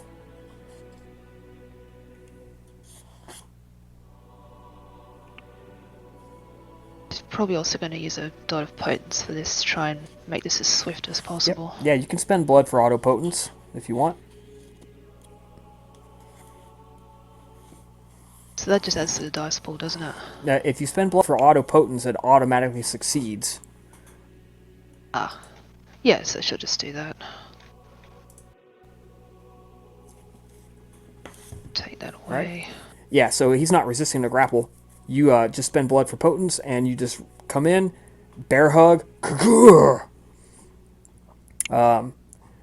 The two walking corpses, it is now their turn, and do you do an overhand bear hug or an underhand bear hug on this guy? Probably over, because you want to twist his head off, right? Yeah. Right? His arms are somewhat restrained, so he just kind of like pulls the weapon off to the side a little bit and tries to jam it into your ribs while his buddy stabs you in the back.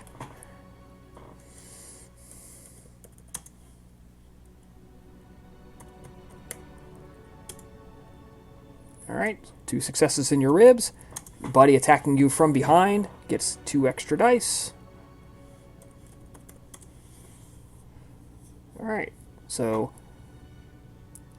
1, 2, 3, 4, 5, 6, 7, 8, 9, 10, 11.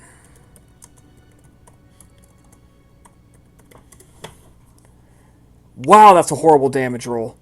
Oh my god. Soak no damage. It just skitters off of your undead tough hide. They aimed it perfectly. There was no strength behind it whatsoever. Just, yeah! Oh shit. I was sweating. Me too. Stardust, you're up.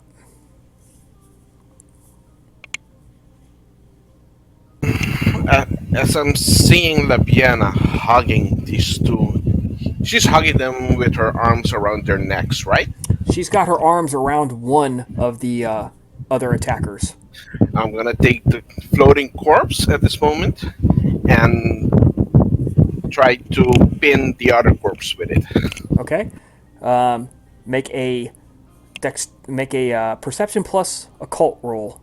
Aim the corpse and throw her. We'll throw it, because he's dead now.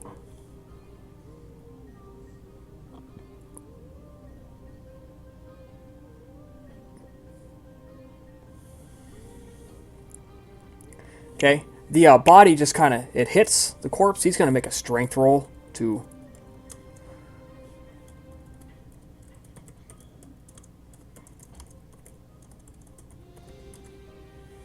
Yeah, it hits the corpse, and it kind of like staggers forward a little bit. Like it bounces off of Labiena's back.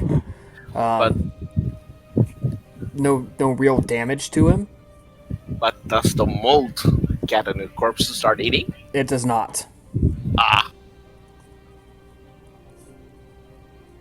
But the other corpse, though, will turn around to look to see what just hit him and has a chance to see you. And does. come right over here. Right. Well, before it can do that, it's Labiena's turn. You're going to try to rip a head off, right? Pretty much. Strength plus brawl, diff 5. You've got him grappled. The advantage is yours. Okay.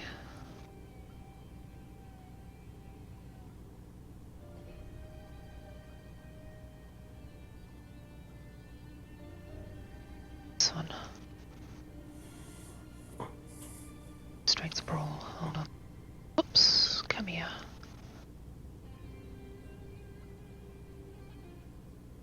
Okay. Okay. All right. So, in the interest of brevity, Labiena, you work your fingers underneath the jawbone of this thing and sink your fingers up into its dead flesh. Tear, and you hear, you would, but you don't hear this as you physically rip the skin apart and pop the bone and tear the head off the spine. And the body collapses from the amount of damage. And how do the two of you want to dispose of the last walking zombie? I'm gonna use move up the mind to hold him still while Labiena beheads him. All right. So, Astardus, you chant. You make a couple of magic gestures. Pick the corpse up with your mind. And Labiena just comes behind him, takes the blade, and whew, in one swift stroke, the head falls to the earth. And it's then you hear the sound of a bird of prey is now circling overhead and has spotted the combat and is calling out. Do either one of you have animalism? Nope. No. You have no idea what it's saying, but it can't be good. I use move of the mind to lift Labiena up. Is that a mausoleum that I see over there in the upper part of the cemetery? You can't tell. It's behind the wall, and it is lower than the wall. I run up to Labiena and see what our next move is because we need to act quickly over here. All right, so spend a point of blood. Roll your willpower for me. It's going to be diff 6.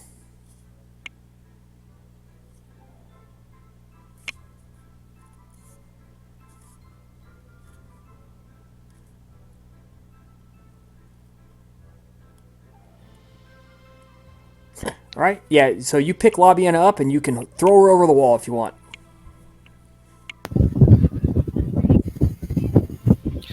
Please, God help me! I'm throwing her over the wall. Labiena, I assume you're okay with this? Labiena is more than okay with this given the situation. You Don't feel have to be gentle. an invisible force just cradles your whole body, picks you up, and just psychically, you feel yourself accelerate at a gentle pace. It's a walking pace. But you accelerate through the air, up in an arc, over the top of the wall, and that's when the force lets go and momentum carries you all the rest of the way to the ground. And I think now it's a good time to take a break, so let's take 10 and we'll come back. Cool. All right, Astardus, you hoist Labiena over the wall. You hear her land with a thud. Whew. What do you do?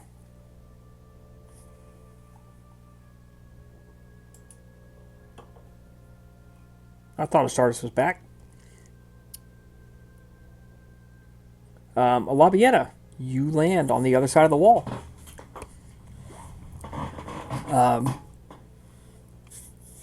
Make a perception plus alertness roll. You can add your apply off specs as needed, of course, as usual. Okay. The perception.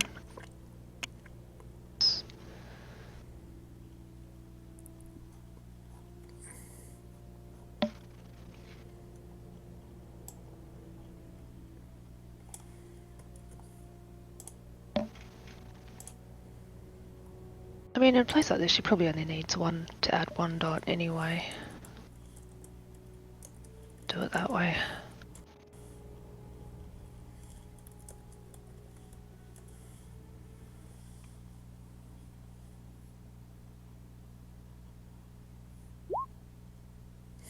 Excellent. All right. You land and you look around.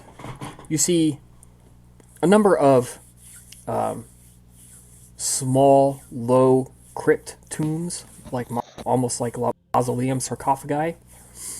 You see 2 lower small buildings and 1 larger building off to your left, which is most likely the main temple.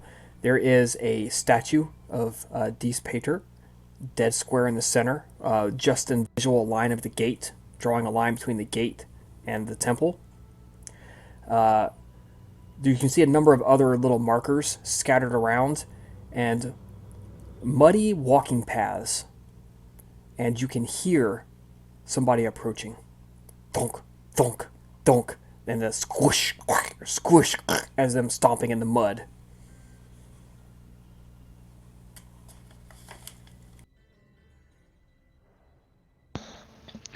Yeah, so at this point, yeah, pretty much almost as soon as she lands, she gets up, proceeds to adjust her mask, reposition the cloak, and dust herself off. As she starts hearing the footsteps, she kind of freezes in place for a moment, starts looking around. All right. You look up, and if you stay still, eventually, within a few more seconds, a few bodies come into range, walking upright. Notice I don't call them people. They take notice of you immediately, and they charge. The marching thud pace becomes a as they pick up speed and come running towards you.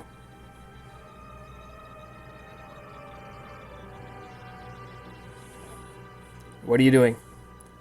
Well, no. Yeah, I think you. there's They do probably not. They do not. They're not intending to kiss your feet. We're going to put it like that. yeah, but I'm presuming I'll be able to move at a pace that'll sort of either be the same or faster than them, so I can pretty much keep out of their range if I sort of keep moving around. Maybe. You might. Do you want to bet on that, or want to roll Dex plus Athletics? Well, her intent is to, because she's potentially identified the entrance to her sire's actual haven. She's going to try and sort of circle around and at least try and get there. So she might be able to get her sire to call them off. All right. Make a Dexterity plus Athletics roll. Trying to outrun these guys. She doesn't want to have to kill them unnecessarily, knowing who their master is. Unless she absolutely has to. Let's see. You need to beat 2 successes. So you need 3 or more. Does this stand a diff? Yes.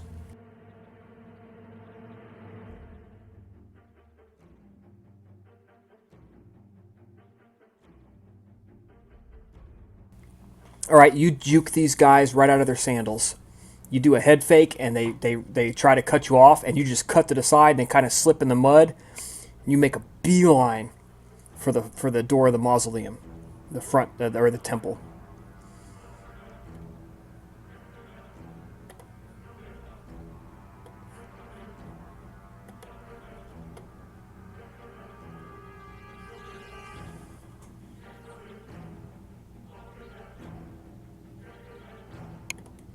Right? You reach the front door. It is shut. What do you do? Alright.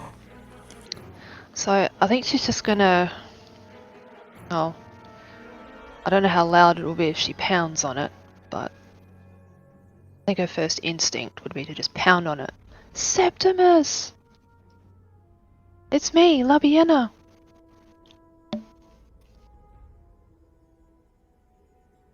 Sorry, I'm chewing.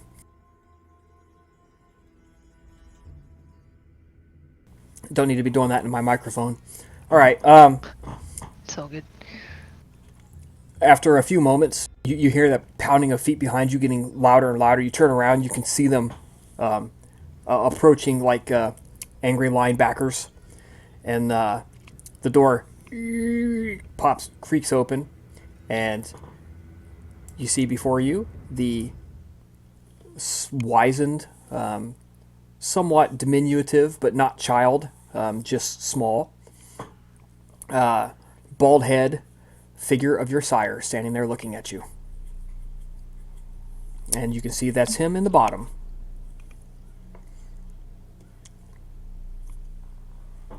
He is wearing ragged, a series of ragged cloaks that have been stitched together roughly, rather than like actual robes. So like grave shrouds and stuff that people have been buried with. He's got a number of pouches across his outfit, presumably ritual components and things. Just like kind of like you to carry, Labiena. And he looks at you and he makes a hand gesture, commanding his soldiers to go back to their patrol. And the zombies stop. And he says, "Return, she is good." And they go back to the walls. And he opens the door and steps aside to let you in.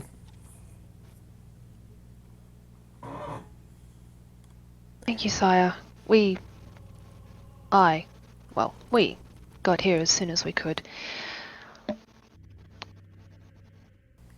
I also felt I'd let you know in advance. I have brought some people with me. If it's alright with you, may I bring them in as well? I'll see that's the problem. Getting in without arousing the ire of those who would do me harm. You did well to get past them. And he stops to listen, and you take a moment. You're well used to his mannerisms. You're very familiar with them. And you both fall quiet and listen intently with your auspex. Astartes, after you threw her over the wall, what did you do? I'm still hidden, right? Maybe. Do you stay still or not? That's the question. Now I'm gonna keep moving. Because I threw her over the wall, and maybe I can see if I can fly myself over, see what happened to her. Okay, so make another activation roll for movement of the mind.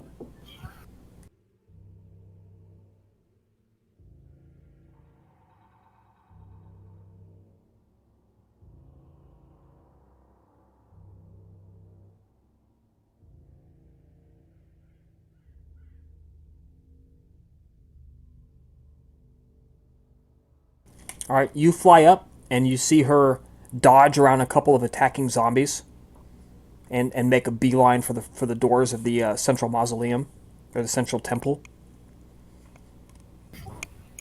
As I see that, I will try to get over there as soon as possible and try to distract the other zombies. Okay, I need you to make a willpower roll at difficulty 6. This is to control your flight.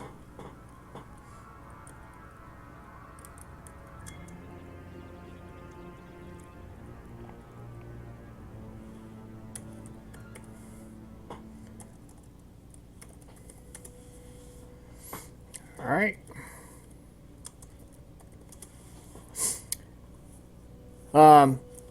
A pair of birds come streaking out of the sky as you are floating there, and you begin to move your way across the wall. You hear that attack screech from the falcon again. And you don't hear anything, but an owl comes from the opposite direction, and the two of them, boom, talons first, straight into your head. Or actually, the owl gets you right in the back. The falcon hits you right on the face, right on the head. Claws and beaks scratching at your eyes. So you're attacked by a whirling dervish of claws and beak just poking and shredding at your face.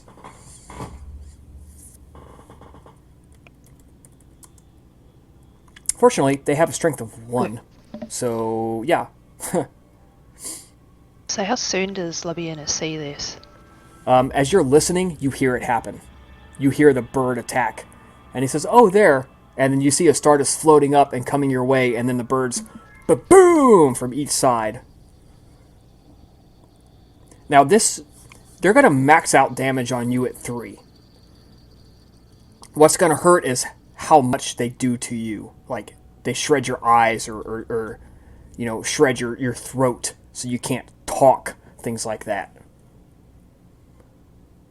So 1, 2, 3, 4, 5, 6, 7, 8, 9, 10.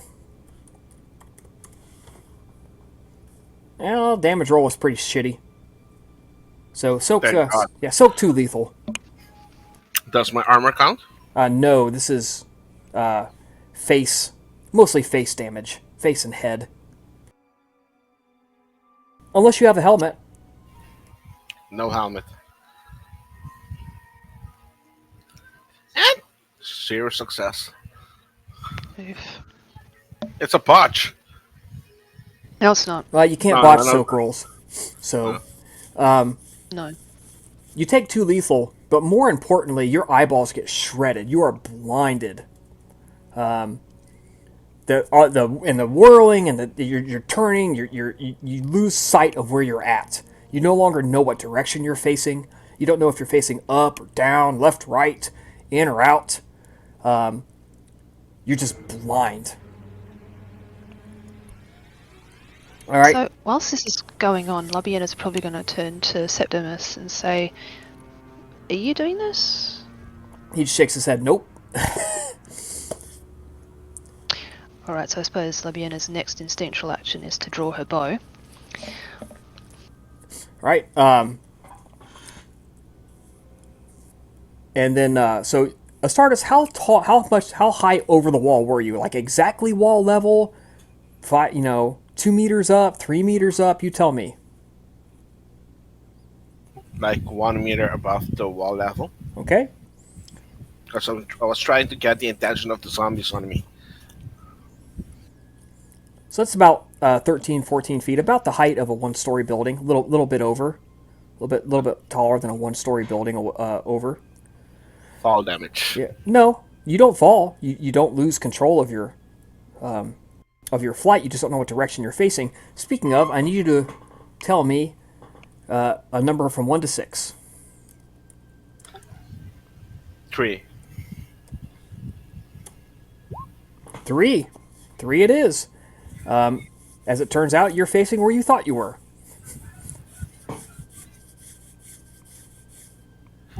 All right, so yeah, the birds are attacking him, and your sire's like, well, and what does? Just wait for a moment to see what's next here, and you see shadows begin to writhe and twist along the top of the wall, where the moonlight dapples down and cast shadows. You see them begin to twist and peel away from the wall and stretch towards the Astartes. Labiena will also mention at this point, this is one of the friends I was talking about.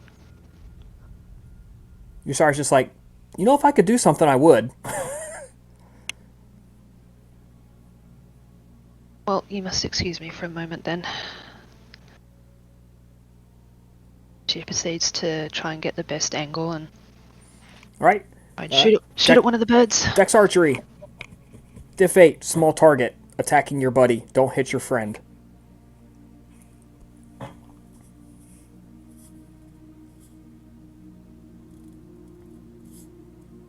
Go.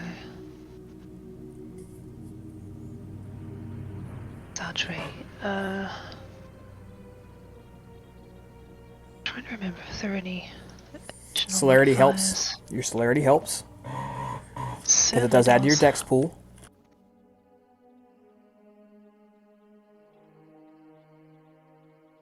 Okay, so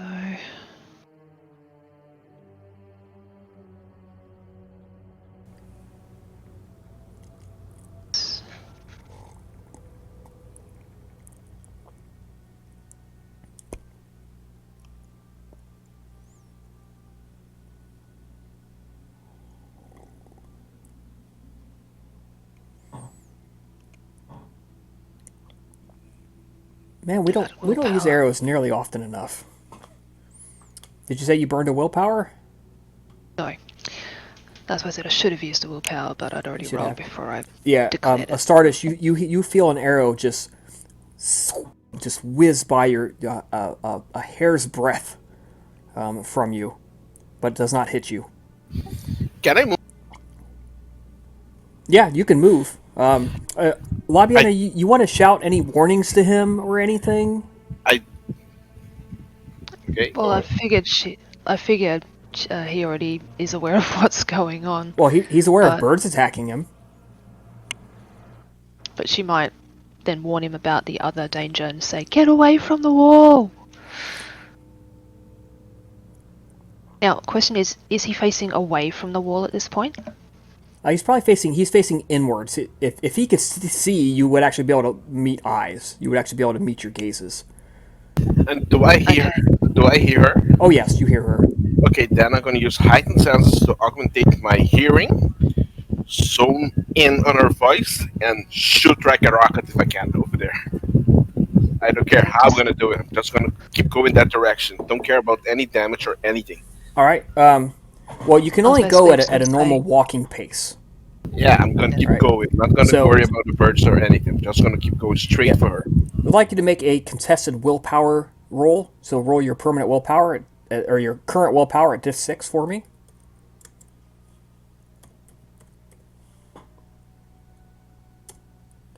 You got this. They physically cannot roll enough dice to match that.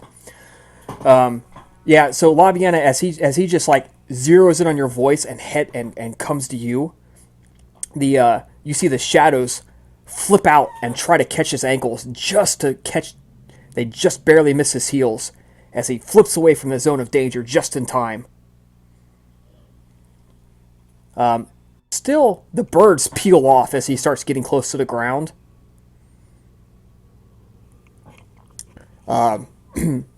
And the shadows retreat and coil back to themselves along the wall, and they resume the dappled pattern of moonlight.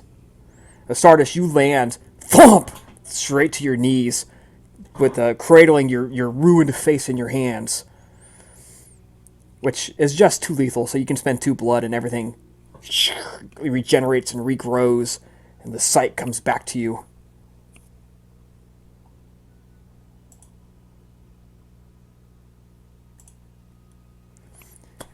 So the two of you you're in the cemetery, and your sire he waves an arm at the open door and he says, "I formally invite you to enter." And I bow, say thank you.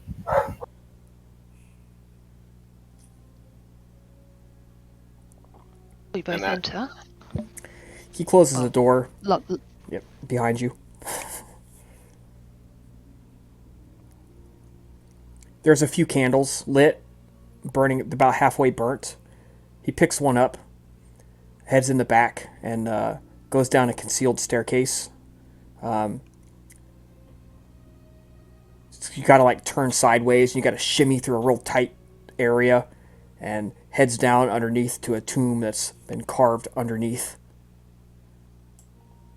the temple.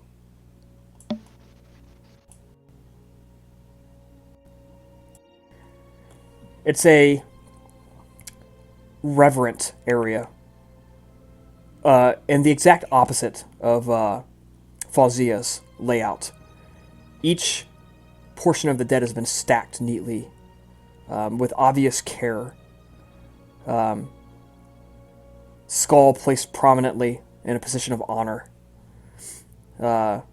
Where possible, he has had names inscribed to represent the last resting place of the dead. There's a number of ritual markings and stuff on the wall. Labiena, you recognize many of these as things that he has always done. Rituals of protection, concentration, things to protect him from outside influences, to protect him from evil spirits. And, of course, rituals of, or marks of reverence to Dies Pater, as he is a fervent worshiper.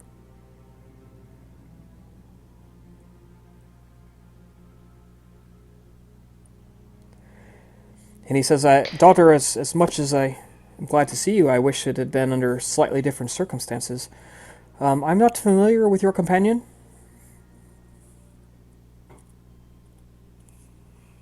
She turns to Stardust and says, Father, I'd like you to meet Astardus. Go ahead. Now I approach bow. Good evening. I'm Astardus, child of Hakim. It's a pleasure to meet you. He does not bow to you. Instead, he pulls you closer and he brushes his withered, rubbery lips, first on one cheek and then on the other, and says, Astartes of the lineage of Hakim, I am Septimus of the lineage of Ashur. Be welcome.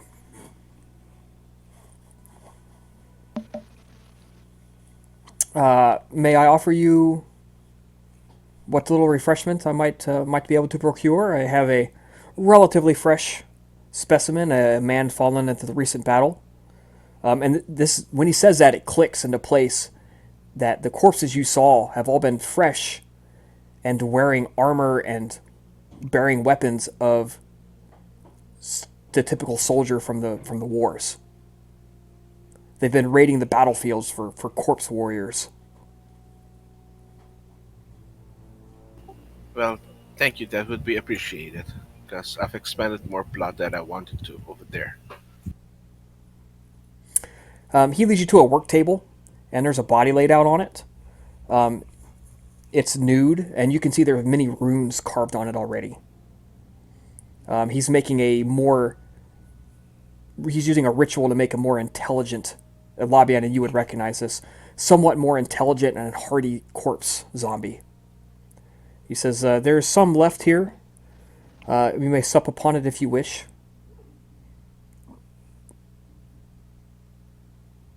Sorry, as you look at that, it's like, what the fuck is this bullshit? But beggars can be choosers. It is thick, cold, clotted. You have to suck hard at several points along the body. There's 3 blood points in it. And you got to suck, and change locations and suck some more. And it's like sucking a fresh, thick milkshake through the straw. Just and you got to suck hard to get it to come up. And it's disgusting, but it's blood. It is sustenance. I believe at this moment my training as a vizier under my sire kicks in. I'm a guest, so I cannot decline what is offered to me. So I put on a brave face and drink it without making much of a fuss.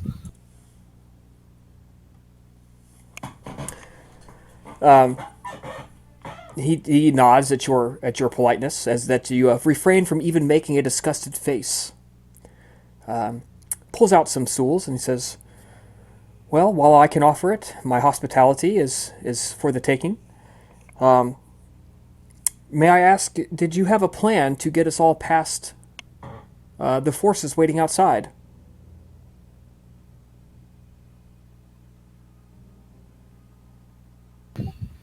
At, at this point, no. We felt we should see what we're up against first, and then formulate a plan from there. Before I forget, I have other friends waiting outside. Would we have permission to bring them in? There are only 3 more. As Or I more. said, if they can make it past the forces that pen me here, then yes, of course.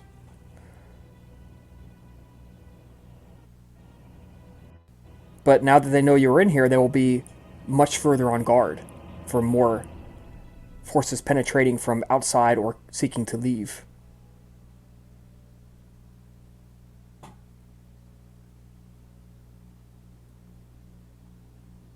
Oh, I'm sure we'll figure something out.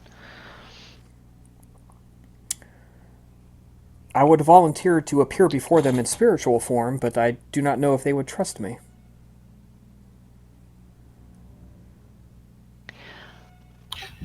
Well,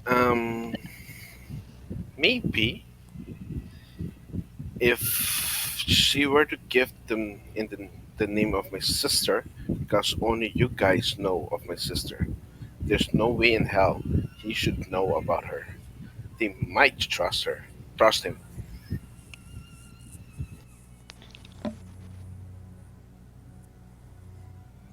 I believe that would work.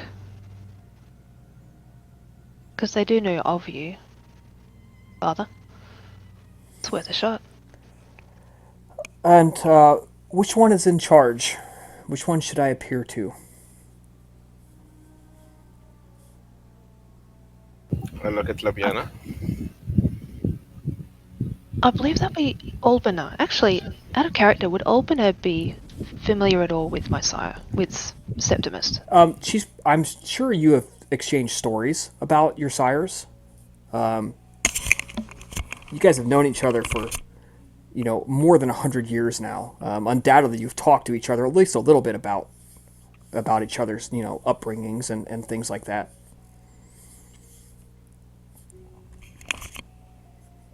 Although he, of course, has never met any of them. No. But then she turns to Septimus and says, "Yes, I would recommend appearing to the one known as Albina," and she provides a description of her. I believe her unnatural beauty will make her stand out above the others. Beauty, You will know which one she is when you look upon her.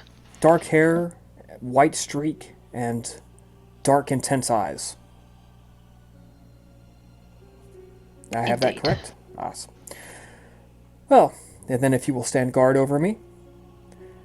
Everybody else roll a perception plus awareness roll. So Androdimus, Albina, Flavia.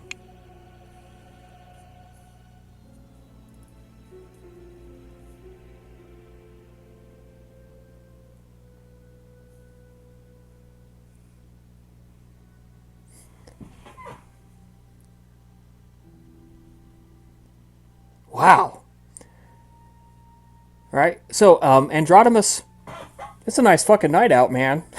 What the hell are you doing hanging around here? Albina, you got better things to do.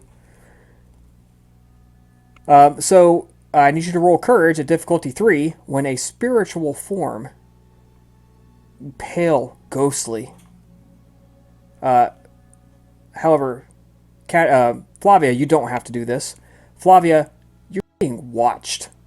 You get that creepy feeling the hair on the back of your neck stands up.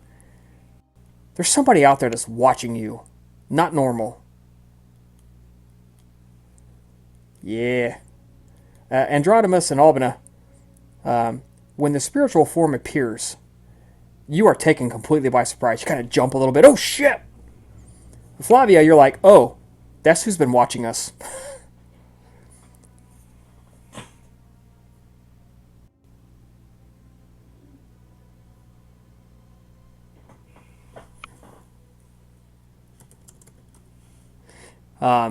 So,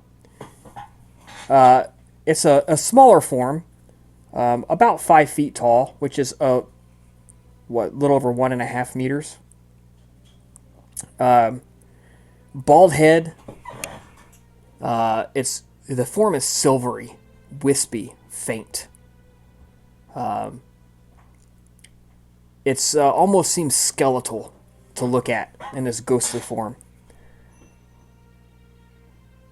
And it looks around, and its eyes settle on Albina, and it meets Albina's gaze. And it's literally kind of just steps forward and steps through the whatever, between you and it, and says, "Do I look upon Albina Palace?" And it comes out wispy, like you got to strain to hear it. Perhaps. Who are you?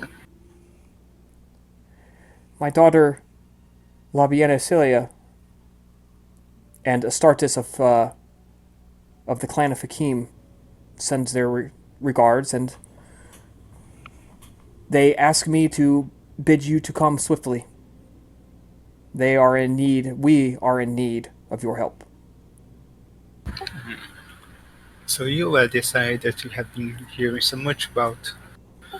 Would Abna have seen the ones in the people in the graveyard? Should have seen them by this point, yes? Albina? I thought Yes. you guys had stayed away. You guys had all stayed yes. away and let them, go. Yes. Scout it out first, yes. So yeah. They have, but they have not yet returned to us. Has something be keeping them with you? Yes, they stand guard over my body. They are in my temple.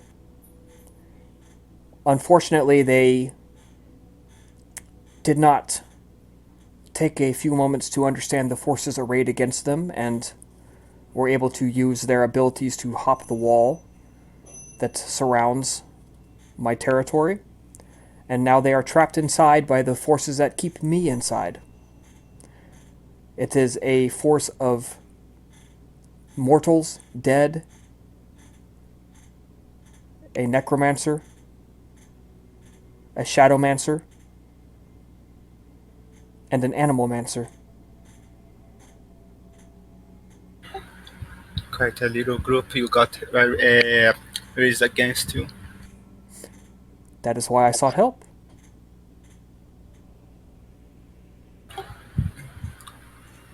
Will you try to get in? Would you like?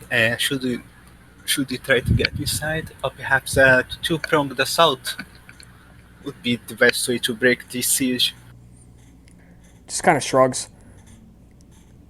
Physical violence has done nothing but grind my defenses to the tipping point. Perhaps another plan other than a straight fight. What kind of field do you have with this three, with the three ones arrayed against you? Would it be something that could be worked out in a less violent manner? They wish my knowledge, my books, my carvings, my haven, and my temple. They wish it for their own. And they care very little for what happens to me in the process.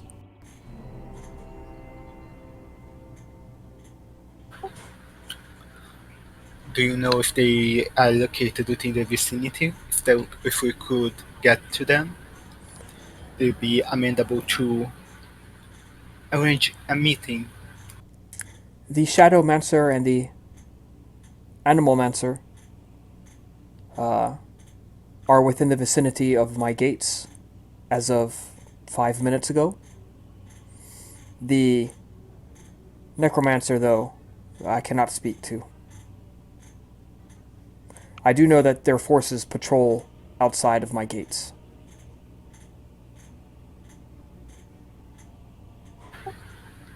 Understand.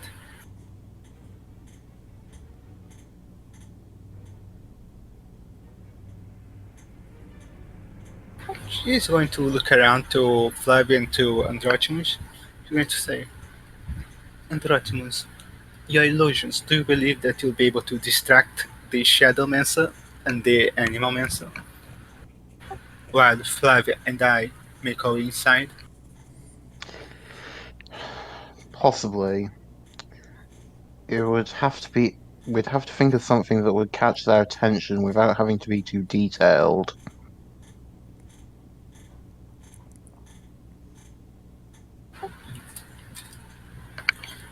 Something that always manages to catch one's attention would be the approaching of people, yes? I suppose. Could try that again. I'd need to get a bit closer though, I'm fairly certain.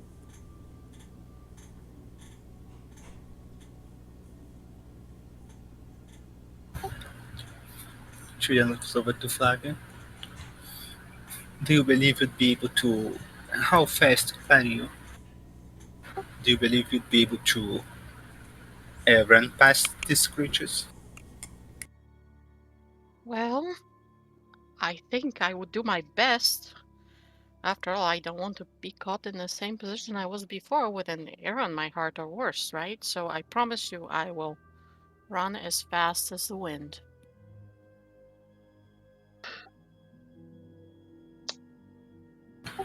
How? Here's a question.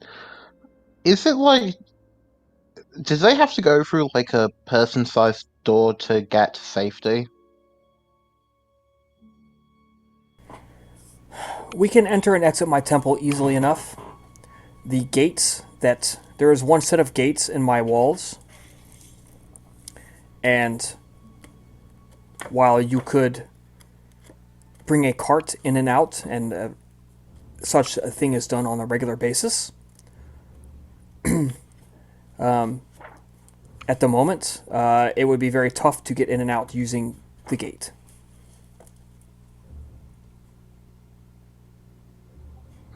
I see. Well, I'm just thinking because in terms of getting over there with speed, I don't keep this self around for nothing. I just pat my horse.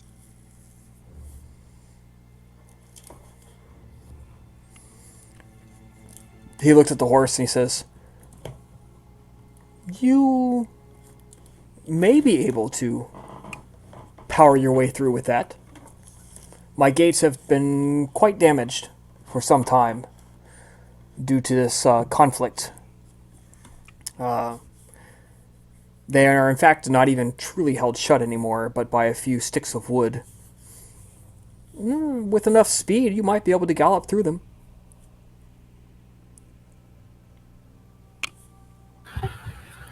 If I can get within view of the gate, I can finish doing the job, tearing it down to open the way for the horse. Or at least pushing it up. Yes. Well, they have been reluctant to damage things too much because they fear that I will destroy all just to keep them from obtaining it. So they have been attempting to to drive me out without killing me.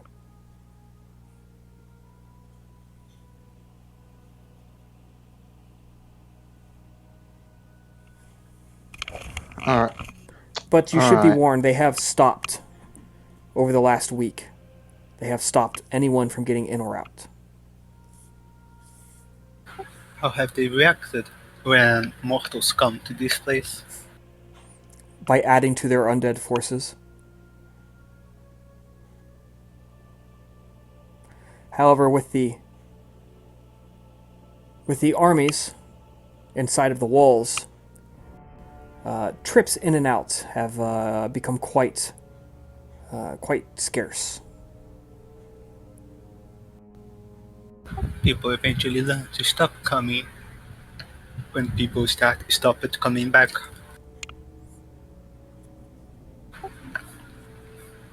Let's see. She's. I believe that we can. I believe that we can try to use the idea of creating a distraction and trying to just rush past the horde.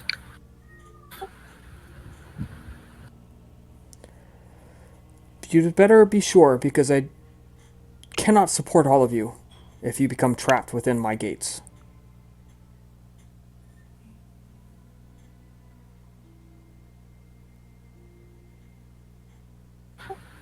Would I be able to do the are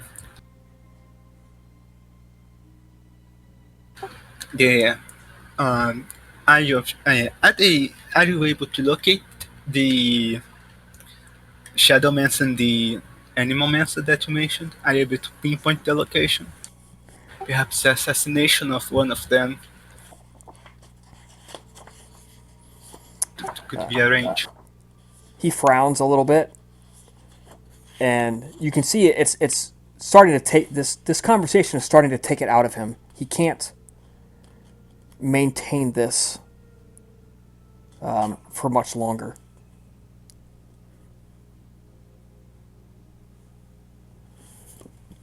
He says, "That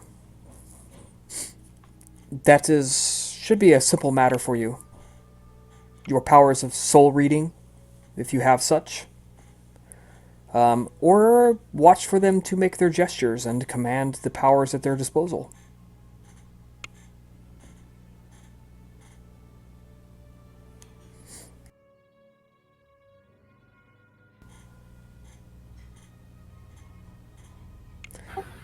You see his mental form is beginning to waver. It's getting thinner in patches.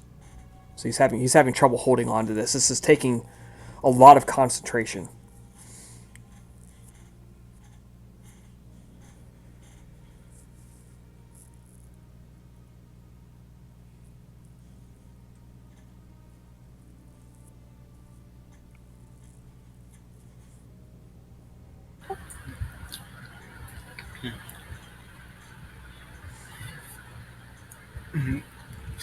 Do you believe that you might be able to approach them in peace, Androtimus, before you attempt the method of distracting them?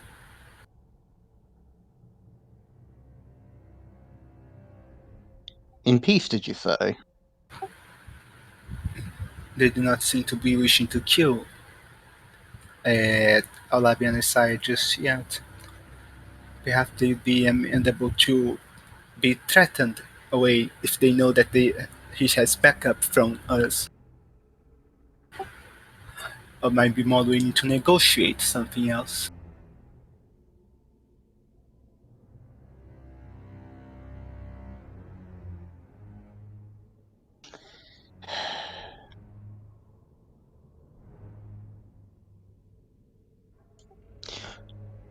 I'd be hesitant to approach them directly, but we know that at least one of them can commune with beasts, so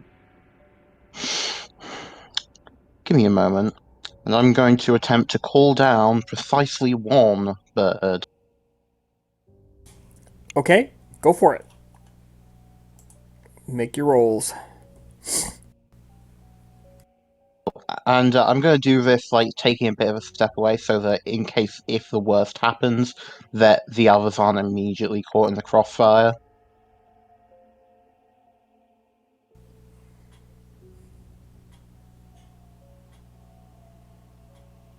Understood. I get the fuck out of that bird. Yeah, which bird do you want? Probably, I'm probably gonna try and go for a, like, not particularly predatory bird, because chances are the predatory birds would have all been taken up, or at least a lot of them will have. So I'm going to go for like a medium-sized bird that isn't so much a bird of prey, if that makes sense. Like maybe like, you know. Actually, no. Hold on, let me check something real quick.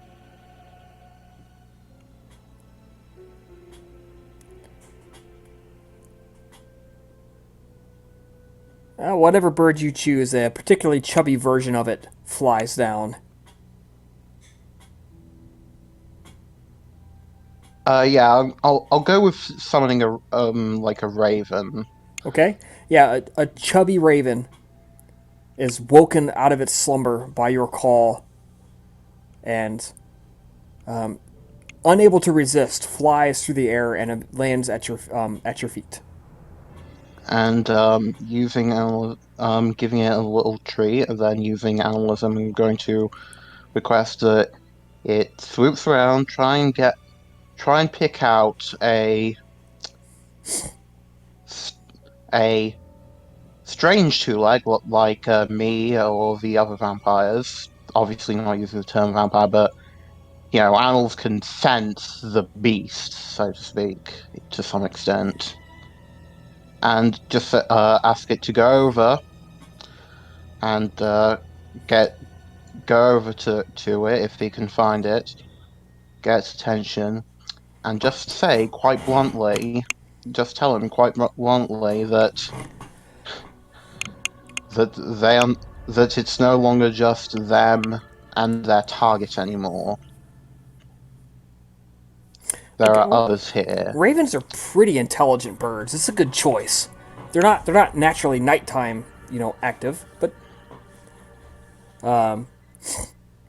it can't resist your command, so it flies off. Like I said, it's pretty intelligent actually. So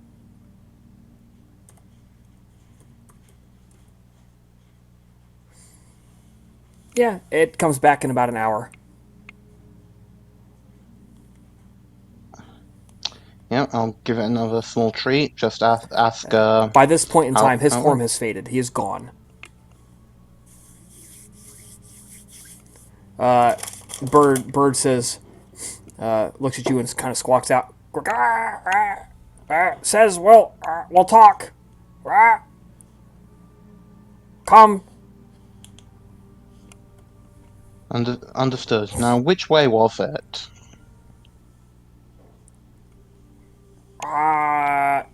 Moonset. And it head kind of cocks and looks off to the west and south. Okay, make a mental note of that. Give it one final treat and say, "Yeah, good, thank you." And it flies off to go find a place to go back to sleep. So yeah, I'll go to the others. Well, he's said that he's willing to talk. Of course, theoretically, it could be an ambush, but we at least have the indication of talk. And they should be around southwest.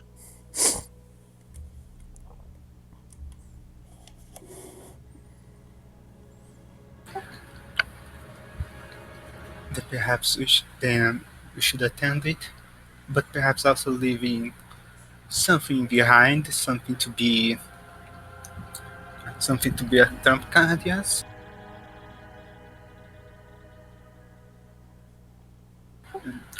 I imagine that the ghouls from that we brought along with us, the ones from uh, Astartes distributors, yes. Yeah, Gaius, he's like, I'm not going. He goes, if you guys want to take Flavia, you are responsible for her safety. I am not going. My job was to get you guys here. But the ghouls that from Astartes, I imagine So they are Barrack Ball, yeah, he can come with you if you want. they should hang back. Wait, keep in the shadows.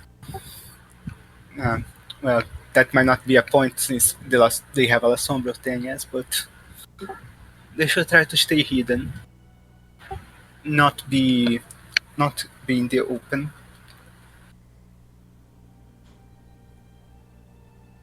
while me, Flavia, and Artemis go to this meeting.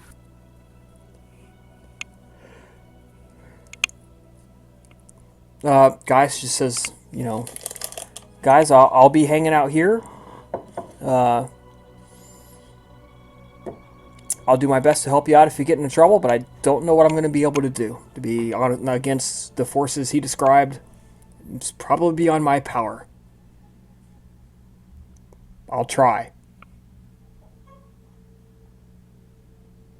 Can I try to persuade him into coming with us?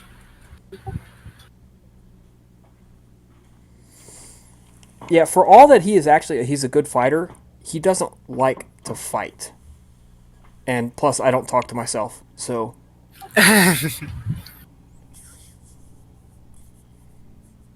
Not if I can help it.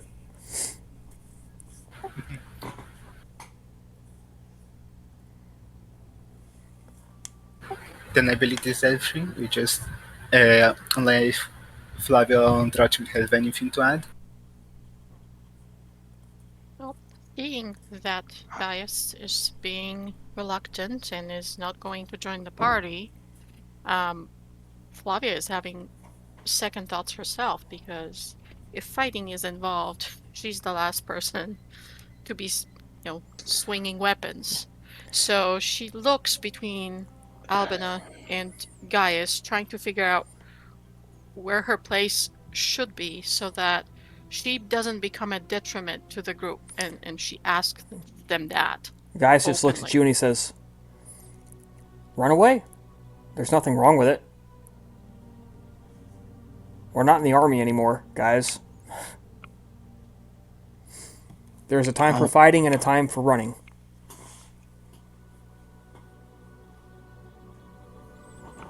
Then she looks at him and says, "Well, can I just stay here with you?" That's up to you. I'm not your sire. I will not tell you what to do. "No, but you are the closest I have to family," she says.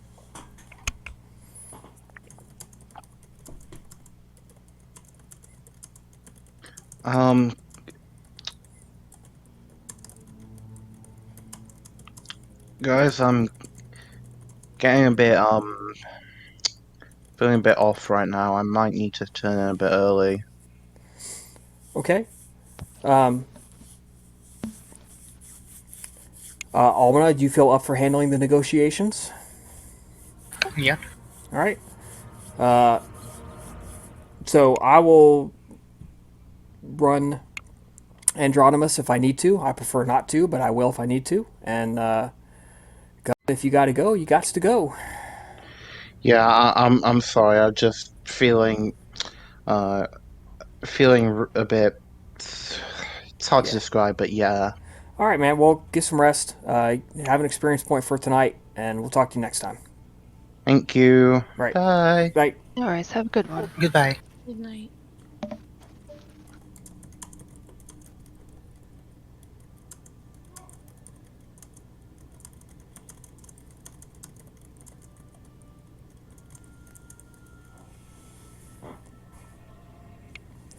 All right, so you guys head off in that direction. Flavia, you stay or do you go?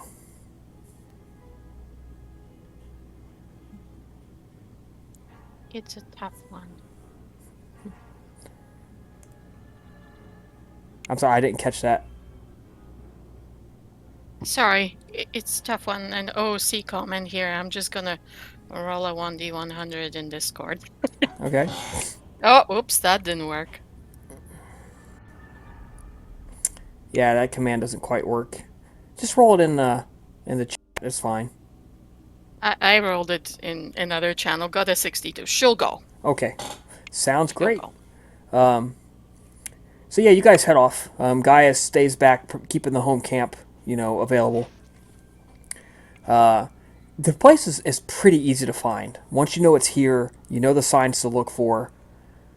You follow the path through the woods, and you come up from the south, same as Labiena did, Labiena Astartes, and you find, you see the glow of a couple of campfires and you hear the sound of a few voices. The group, for being as large it is oddly quiet. Very quiet.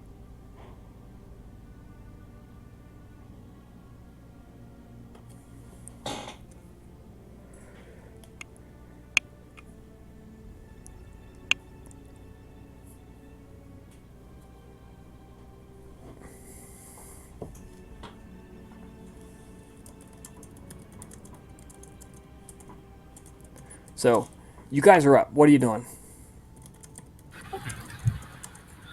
As Abner heads to the meeting spot with Flavia, and though she sees the ones, someone there. You see approximately 30 individuals sort of standing around. It's tough to get a count in the dark at night. There's, maybe some people are in tents or they might be out patrolling. You don't know. Somewhere between 20 and 30. Abner is going to, first of all, she's going to put on the shadow armor, Okay? just in case. And she's going to glance over to Flavia and tell her, and whisper to her, if this goes badly, run. I can find a way out of here myself. But you, if you lose the opportunity to escape when you have the chance, you might not be able to do the same. Well, Flavia acknowledges it. For her part, she would have been much happier just pretending to be lost and maybe sort of keeping very close to Albina to make sure that they're not separated like they almost were in the forest. She can keep up with her. Yeah. The path is very clear. Very well laid out gravel. Sometimes there's like cut wood that has been placed in the dirt over the low spots. It's very easy to follow. No problems. Okay.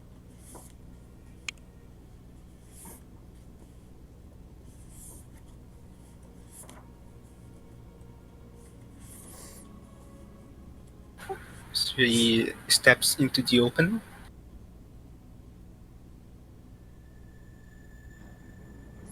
Right?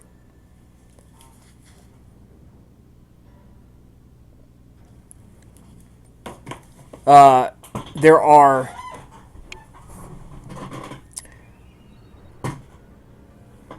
so started you sent a comment. What do you mean by that? You take some of some of Labiena's hungry mold.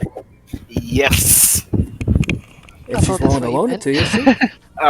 Turn myself incorporeal while using Auspex to see if I can find, because there are three: a necromancer, an animalmancer, and a shadowmancer.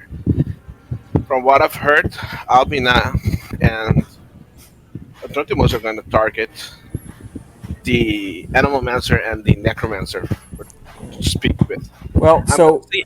to speed things up a little bit, I need you to make your ritual roll for you to walk out to the cemetery. You go to the wall, you do your ritual, things turn incorporeal, and you walk straight until you're deep in the forest and you know they're not following you to fight you. So make that roll for me for your ritual. Okay. Because you're immune to physical attacks, so, what do you have to worry about? Nothing. It's a good feeling.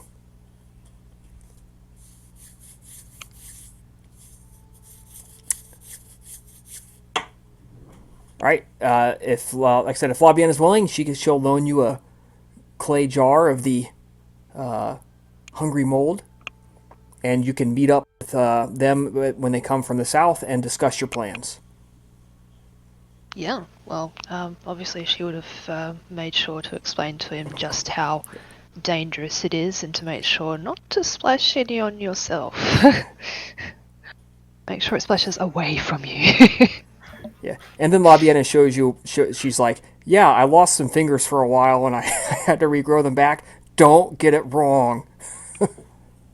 Exactly. Okay. Hope to not screw it up. Otherwise, I'm going to be eaten then. You'll just be spending more blood points than you have to. Okay. I'm gonna do the ritual right now. All right. All right. So, Alban, as you guys approach, somebody steps up and waves you to come into the camp. You are brought to a open area near the center. There's no campfire. They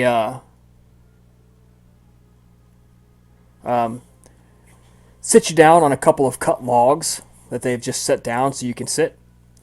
And a few figures are standing around, hands on their weapons. And one that's very pale, skin is drawn flat across its face, eyes are deep sunken, its tongue kind of lolls out through a hole in its cheek. Looks at all of you and is doing this to all of you.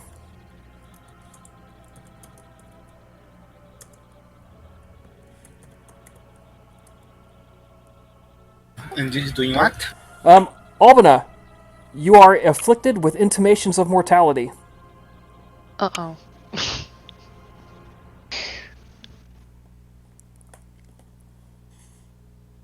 I'm not sure that there is.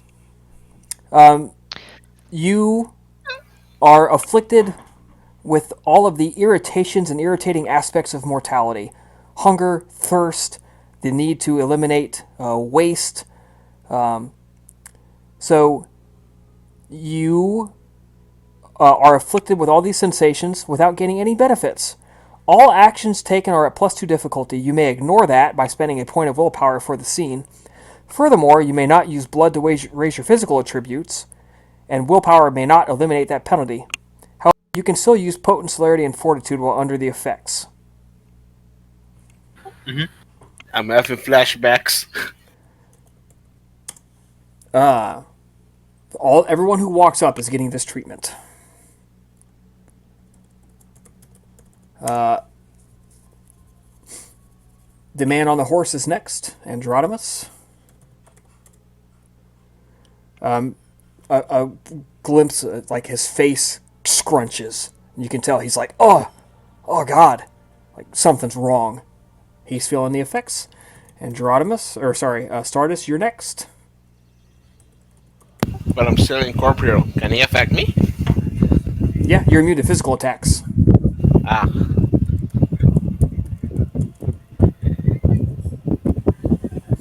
Yep, he does it to both Astardus and to Flavia. All of you feel hunger, thirst. You feel the irritation of mosquitoes. The buzzing of the biting of flies suddenly becomes more painful. It's not something you just shrug off anymore. It's like irritating. All of it is just like adds up very quickly, to very distractingly.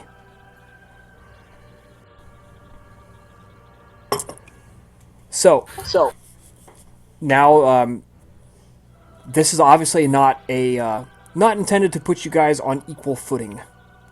Yes. And this is no nicety of, oh dear, we're going to talk this out. No, this is you're on our turf. Be respectful, sort of thing. We're prepared to be dicks. So they sit down and say, welcome. Sit. I understand you're here to negotiate. On behalf of the one that you have trapped within the mausoleum, yes. The figure nods, and he says, well, our demands are and have been simple. He is to vacate the premises immediately with nothing but the clothes on his back.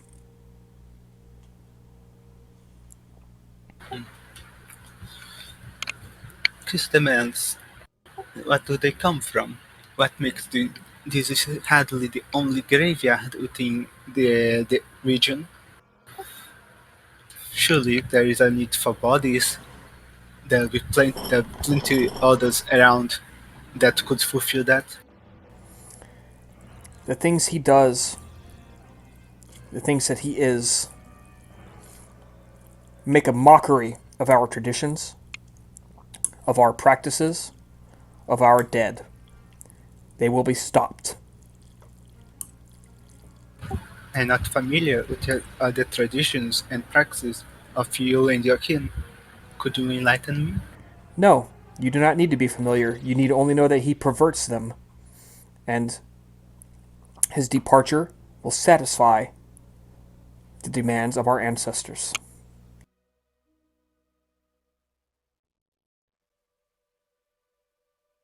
Do you have the permission to take your messages to him?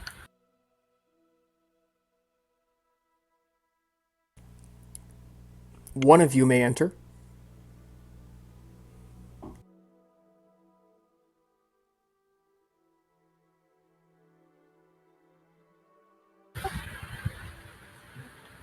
Abner glances at Flavia.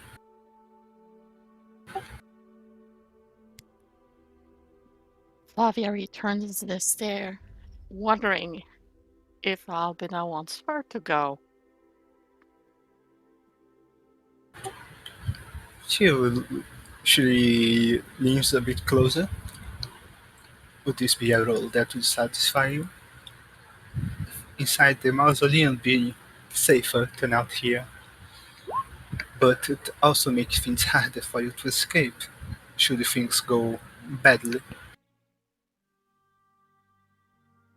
Hmm. Flavia just looks at her and whispers back, well, I have not met this sire, this individual that is inside the mausoleum, but if you think I am a good ambassador for the job, then I will do it. She nods and looks back to the man that she's speaking with. My companion will go ahead into the mausoleum and provide your demands to the one to the Cappadocian, to the I already forgot his name. I believe it starts with an L. Septimus. Septimus, yes, does not start with an L.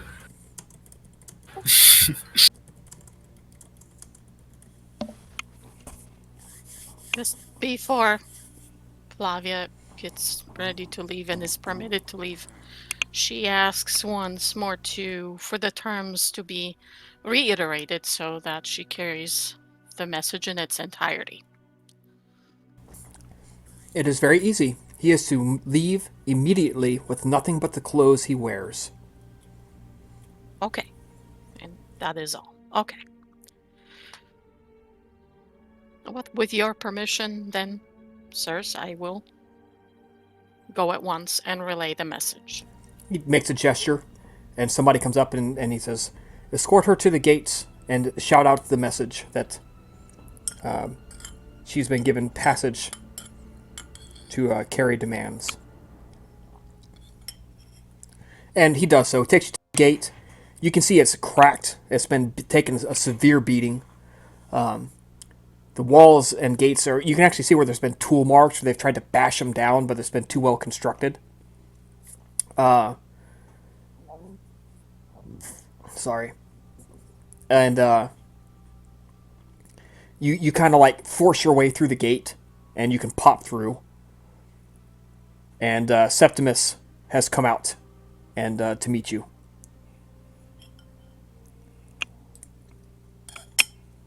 Okay. And she would see him as he was previously presenting himself to Yep. Labiena, right? You see his physical form. Okay. Yep.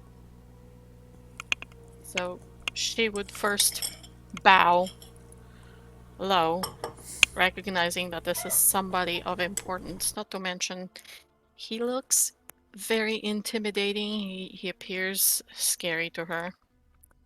And she waits to be acknowledged or permitted to speak before she actually says anything. He says, do you want to see your companions, or do you need only carry my answer back to them? And she blinks and says, Sir, I was just told to tell you that you are to leave this place immediately with only the clothes on your back and nothing more. What is your answer? My answer is as it has ever been. They are liars and thieves, and they desire that which they do not have the capacity to know or understand. They should leave here and to leave me in peace.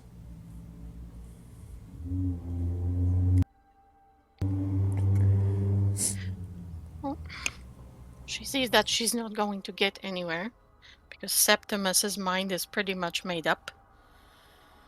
But as a last-ditch effort, she asks if there's any kind of compromise that could be offered to these people. Why, yes, there is. They could assist me with packing all of my stuff and tearing my chambers from the walls so that I may take it all to Rome. I would leave nothing behind for them to plunder.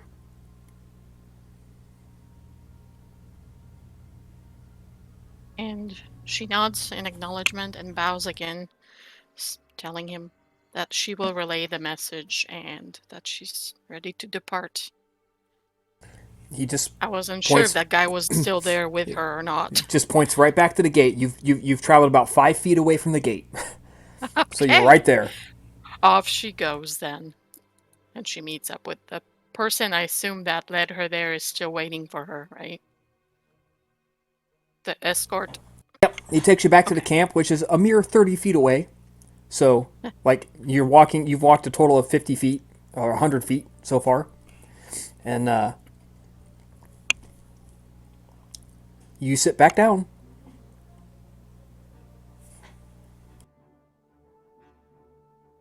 She's kind of exchanging a glance with Labiena and shaking her head ever so slightly at her and tries to figure out the guy that she should be speaking to, the leader of the pack, so to speak.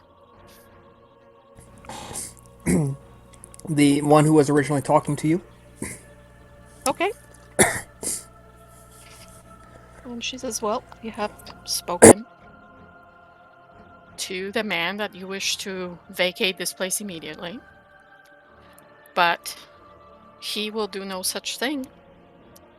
And he offers instead a compromise that you could assist him with packing up all of his things so that he may take it all with him back to Rome. And that is the only way he is going to leave here. Ah, yes, assist him in taking his plundered knowledge. Assist him in taking what he has raped from our ancestors. Yes, allow him to just take it back to Rome. Just waltz on out of here, scot-free. No consequences or repercussions other than a temporary relocation. I think not. That we allow him the opportunity at all to leave after what he has done, to desecrate our sacred place, is a mercy.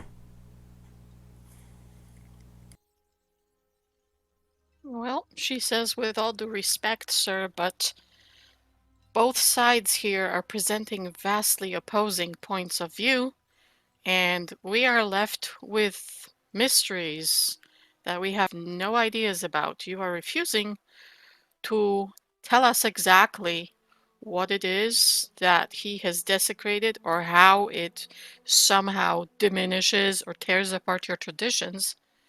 You just expect us all to take this on faith and persuade him to waltz on out of here with only a shirt on his back.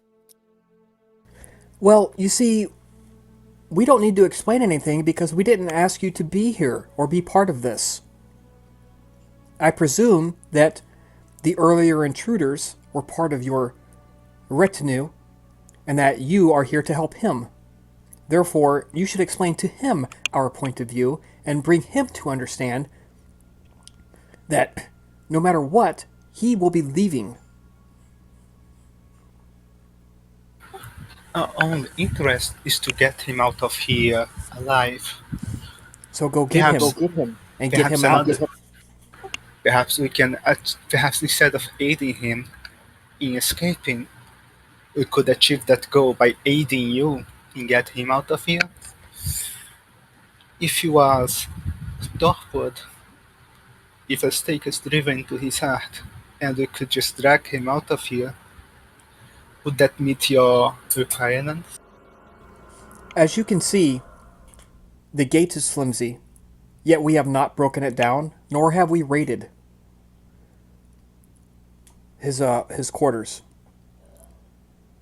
All we ask is that he leave the facility and go anywhere, but to leave our heritage and history unmolested, to leave it here.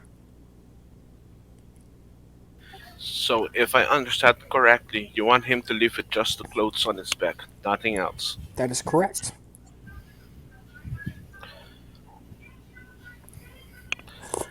Um, may I go speak with my friends away from your earshot, and we will return to see what we will do in this regard, and give your decision. He nods and gives his assent. Okay.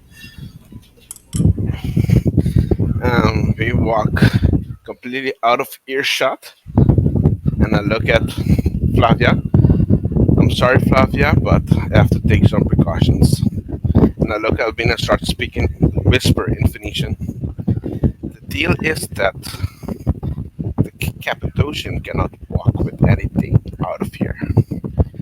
I might be able to walk with something out of here, as long as I keep walking in a straight line. So maybe I can convince him to. For a Cappadocian, mostly I believe his knowledge is the thing that he's most do not want to part with. Maybe I can convince him to let me take that with me and I start walking straight out right after he exits the cemetery and I go keep walking till I cannot walk anymore. Is that a plan?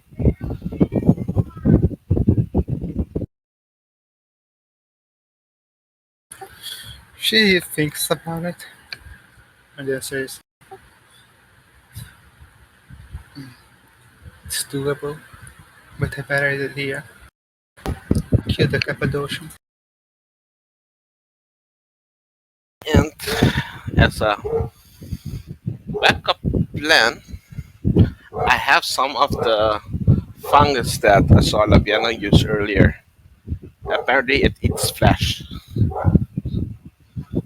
We can use that as a last resource because I believe if we take the necromancer out, his command of the zombies will break, and I believe the zombies will fall, hopefully. Then we can use the zombies of our Cappadocian friend in there to overpower the other, the Animalmancer and the Shadowmancer.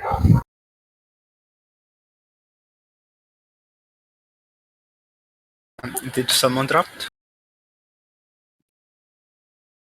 Just the music bot, I think. Oh, okay. Or we can go with your original plan, stake the Cappadocian, but then we will have one angry Cappadocian who is on friendly terms with the prince.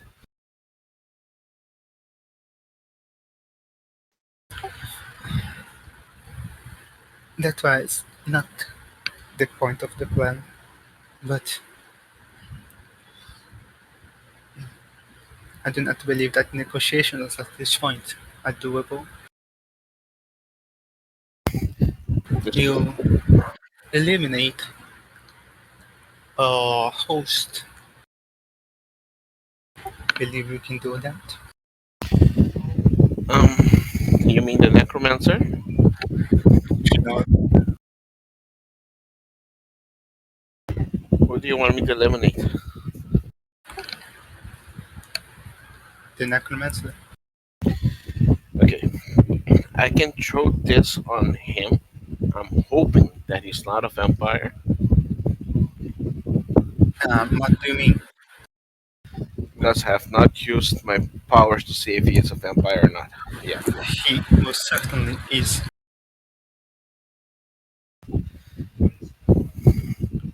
But then he might just be able to heal himself from what Labiena told me about this thing, so it will not work on him.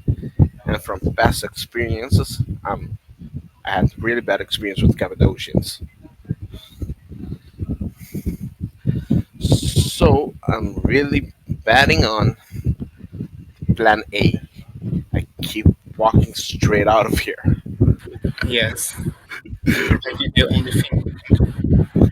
And when I'm doing that, just because there's a Shadow Mance over here, I do not know if it's a La Sombra or a Mortal Mage.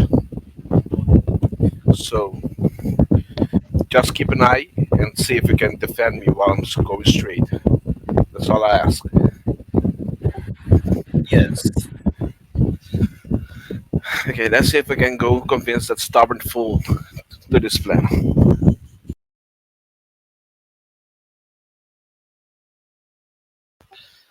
And we approach the necromancer again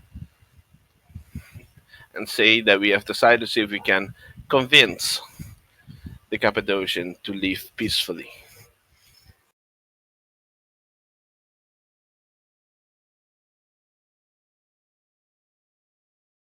All right, so they go through the whole rigmarole. You go in, blah blah blah blah blah. All right. So Septimus comes out to see you again. Says, "Ah, start this back so soon." By the way, it's like 3 o'clock in the morning now. It's getting a little bit late. You don't have a lot more time to be messing around. And he says, "Oh, you back so soon?" May we go to your haven and speak there? But of course, escort you back inside. And I basically lay out the whole plan because at this moment negotiations are not going to happen, and on the long run he is going to be taken over. So staying here is not going to be an option. He might hold out 1 month, 2 months, but after that he's gonna lose. So it's better that he take what is valuable to him now, save himself, and start all over again. Because it's either that or lose everything. All the knowledge will be lost. Labiena at this point will kind of go, well, we'll also um, see what we can do about trying to save as much of that as possible. Yeah, I'm gonna explain what I want to do with. I'm gonna carry what is most important to him out of here, but he has to leave with only the clothes on his back. That's the deal. I have I not mean, promised to leave with anything. He takes you down a little bit further underneath the ground and shoves shoves these stone lids off of a couple of crypts, and you see hundreds of scrolls, wax tablets, even some copper plates that have been beaten with letters and rolled up. He says, "These are my prayers and what is important to me here. How long until you can get them out of here?" Out of character. If I bump up strength to 7, can I use the spirit element 1 to increase my strength further? It's a volume issue rather than a strength issue. Yeah, because I I'm, mean, I'm gonna see if we can find a crate or something or a coffin, stack them all up in it. I carry the coffin out because at this moment I'm Superman powerful, let's say, in terms of strength, and keep walking straight ahead with the coffin over my head. Well, so for the ritual, you need to be looking into a reflective surface, right? So you put a reflective surface in front of your face. Typically a handheld mirror, or it's, for Uh, us, uh, be a a shard. polished piece of silver or something, right? And I'm gonna. Mhm. it's as it's not a strength issue, it's a volume issue of Yeah. literally how big this would have to be for you to crate some of the stuff out of here. And how big is it's gonna fit? So Is my plan gonna work? it's Or do we it's have to start sorting through? I'm trying to find the ritual so that I can look and make sure. The use of this ritual allows the thaumaturge to make yourself immaterial. You become invulnerable to physical attacks. You must follow a straight path through any physical objects and may not draw back.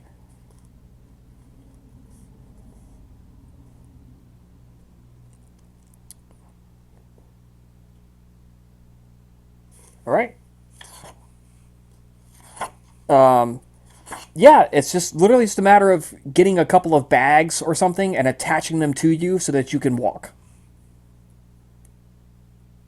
The other idea I had was to, like, I don't know how well guarded these walls are, but finding a way to, like, sneakily, like, lift something over the other side of the wall, walk out with nothing, and then as we're leaving and we're out of sight, divert back around, pick it up. I believe. He kind of looks, he says, if you think I haven't tried that, they have, and he points in the sky, patrols in the air, watching, waiting. It was just a thought. As I said to your other friend who had come, they don't care. They have no care for their traditions or anything. They wish what I have stored here. You can't let them have it. No, we cannot. I mean, I can also try and see what I can carry under my cloak without it looking bulky, So, if that will help. Astartes, if you can make many trips, if we have a hidden place where you can store, and he looks at your form and he kind of judges a little mental math on how much you can carry. I should judge 10 or 15 trips should do it if you carry a normal basket load on your back. Okay, out of character. Can I keep walking or sneaking back and forth while using the ritual Yes, you can. at this moment? I've reread it, and you only have to move in a straight line when you're moving through a solid object. Otherwise, once I'm out of a solid object, I can go whatever direction I want. Yep. So what I'm thinking about is if I can use the ritual, sneak all this knowledge out in a couple of trips by walking straight through the wall while sneaking, and come back. Out of character, will that work? Well, it's what it's going to happen. What it's going to end up being is a Dex and occult roll, or sorry, Dex and stealth, to avoid being seen, so that no one's alerted to your plan, what you're doing, because you are in fact incorporeal and immune to physical damage. Now remember, all your actions are at +2 difficulty. You still have to cast the ritual, which is intelligence plus occult at diff 6, and then a wits plus survival roll for how long it lasts. So it's intelligence plus occult at diff 8. Yeah. It's a shame we can't dig a tunnel to the other side of the wall. I'm gonna think that That is would- easier at this moment. That would take too long, though. It's a shame you do not have a tism issue to Lord of the Land.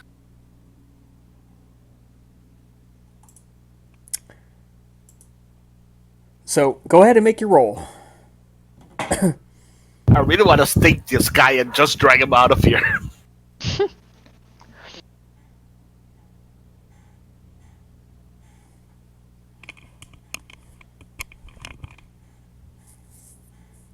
Suppose Labiena would only allow that as an absolute last resort. All right. Now make your wits plus survival roll at diff 6.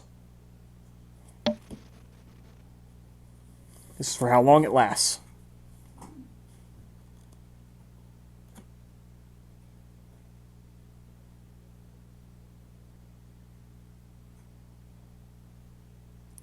All right. Lasts for 1 hour. You can get about a third of the stuff out of here. And it'll be 4 a.m. by the time you do. Because it's not just getting it out, it's getting it out to a safe place. All right, so make a dexterity plus stealth roll at difficulty 8 for you due to the +2 modifier. I'm gonna spend a willpower. That is a wise choice, I think. So diff 6, dex stealth, and they are, their patrols are rolling to see you as well. So they have 2 patrols and an aerial. So they got walkers, who only got 1 success, and they got birds, who unfortunately for you are very perceptive at night. They see you, the birds. You dodge. Dip, duck, dodge, dive, weave, and dodge around the patrols. But the birds see you, and they begin calling out warnings. Shrieking. Rah, rah, rah. And outside, in the camp, the guy you've been talking to perks his head up, looks at you guys, snaps his fingers. And we're going to start next game with a major combat. Oh boy. Sorry, guys. Bad. Unlucky rolling tonight. Yep. So everybody gets an experience point for tonight. Write down your conditions, what you're suffering from. Make sure we keep track of how much willpower we've spent, blood, all that stuff. Albina, write down your roll for your shadow armor, for how much dice and how long it lasts. It lasts 1 scene and give me 5 bonus soak. Okay.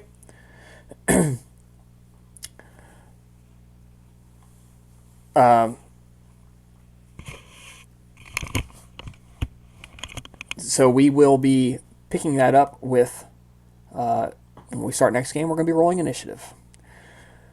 Flavia, you do have your dog with you. That dog goes everywhere you go. Okay. So we will. I'll try to roll your dice for you to speed things along. I do appreciate that a lot. Thank you. And yeah, that's where we're at. So if you've had blood buffs that, by the way, Astartes, your blood buff has been long gone. Is it everything at -2 or just the physical attributes? All actions are at -2.